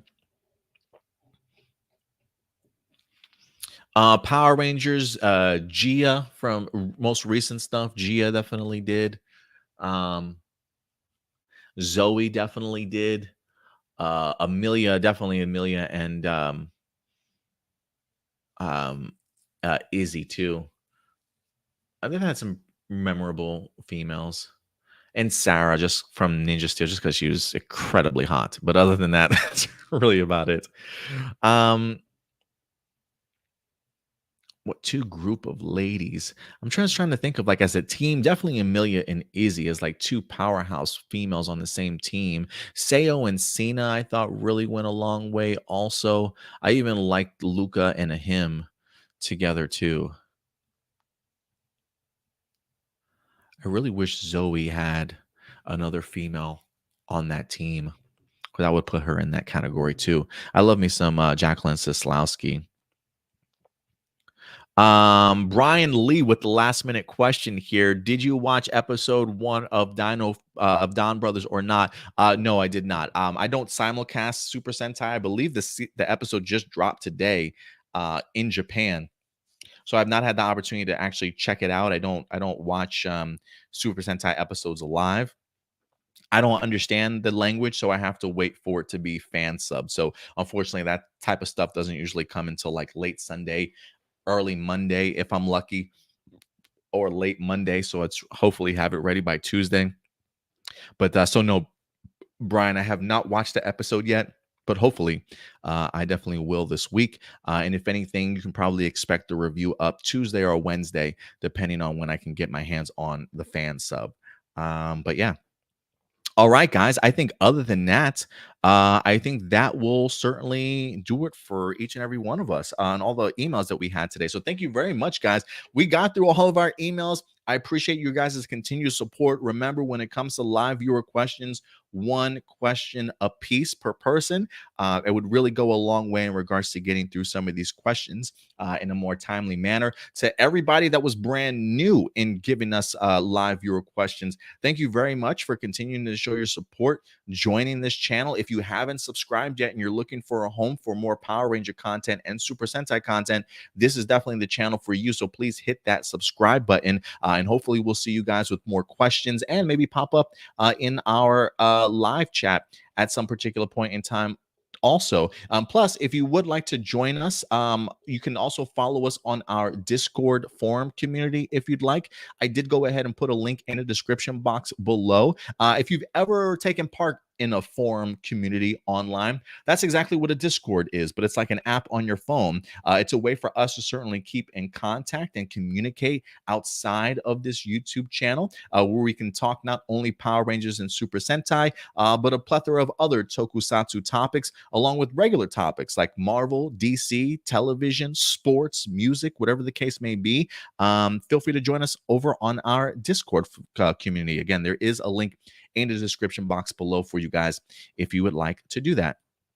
I will throw out some other comments here. I'm just going to go ahead and scroll through real quick, see what some of you guys are saying before we wrap up this episode. Um,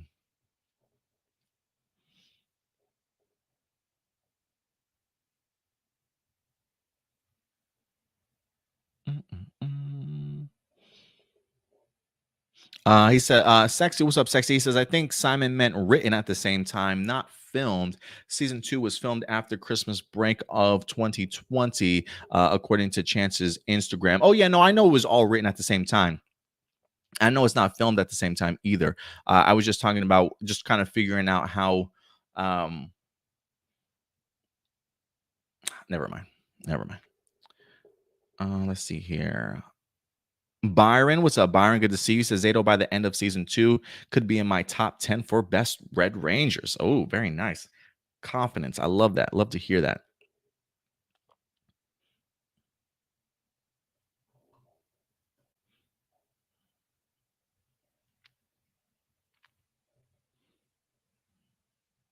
JB says, what? Says, I'm sorry, guys, but I'm not a fan of Izzy and Fern together. Hey, man, to each their own. It's definitely not a relationship that will work with everybody. But I don't mind it so much. If anything, I'm still waiting for that Amelia and Ali shipping.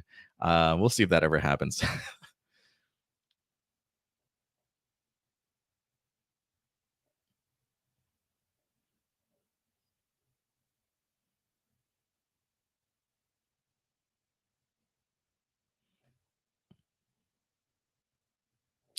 For Matthew, he says Trini's story seems like a beautiful and touching end of her story. I definitely agree. I think that was a great suggestion by AJ. Some great ideas there. What's up, Thomas? Good to see you. He says, I've already seen the first 11 episodes on Netflix. I hope you enjoyed it, man. I hope you enjoyed it. Hopefully, I'll be able to knock them out here this week, maybe in between feeding Little Man or something like that.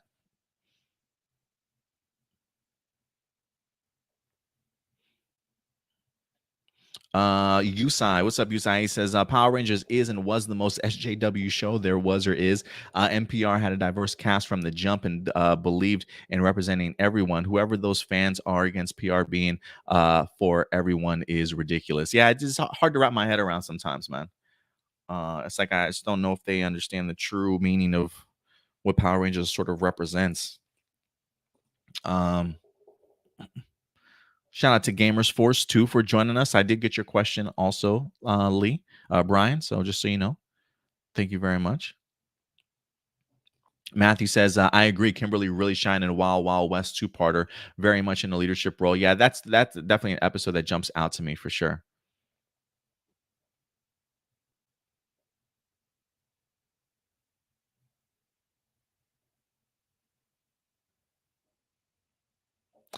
Sexy says, do you think we'll eventually get the identities of the original Dino Fury Rangers? I hope so. I hope so. I think it would be really cool. The idea of being able to see the team, I think, would definitely give us like another Power Ranger team to add to the history books. I think that would be pretty cool. I would like to see them. I don't know if they are going to pull the trigger, but it's Simon Bennett, so I'll say yeah. I think he'll do it. I think he'll do it.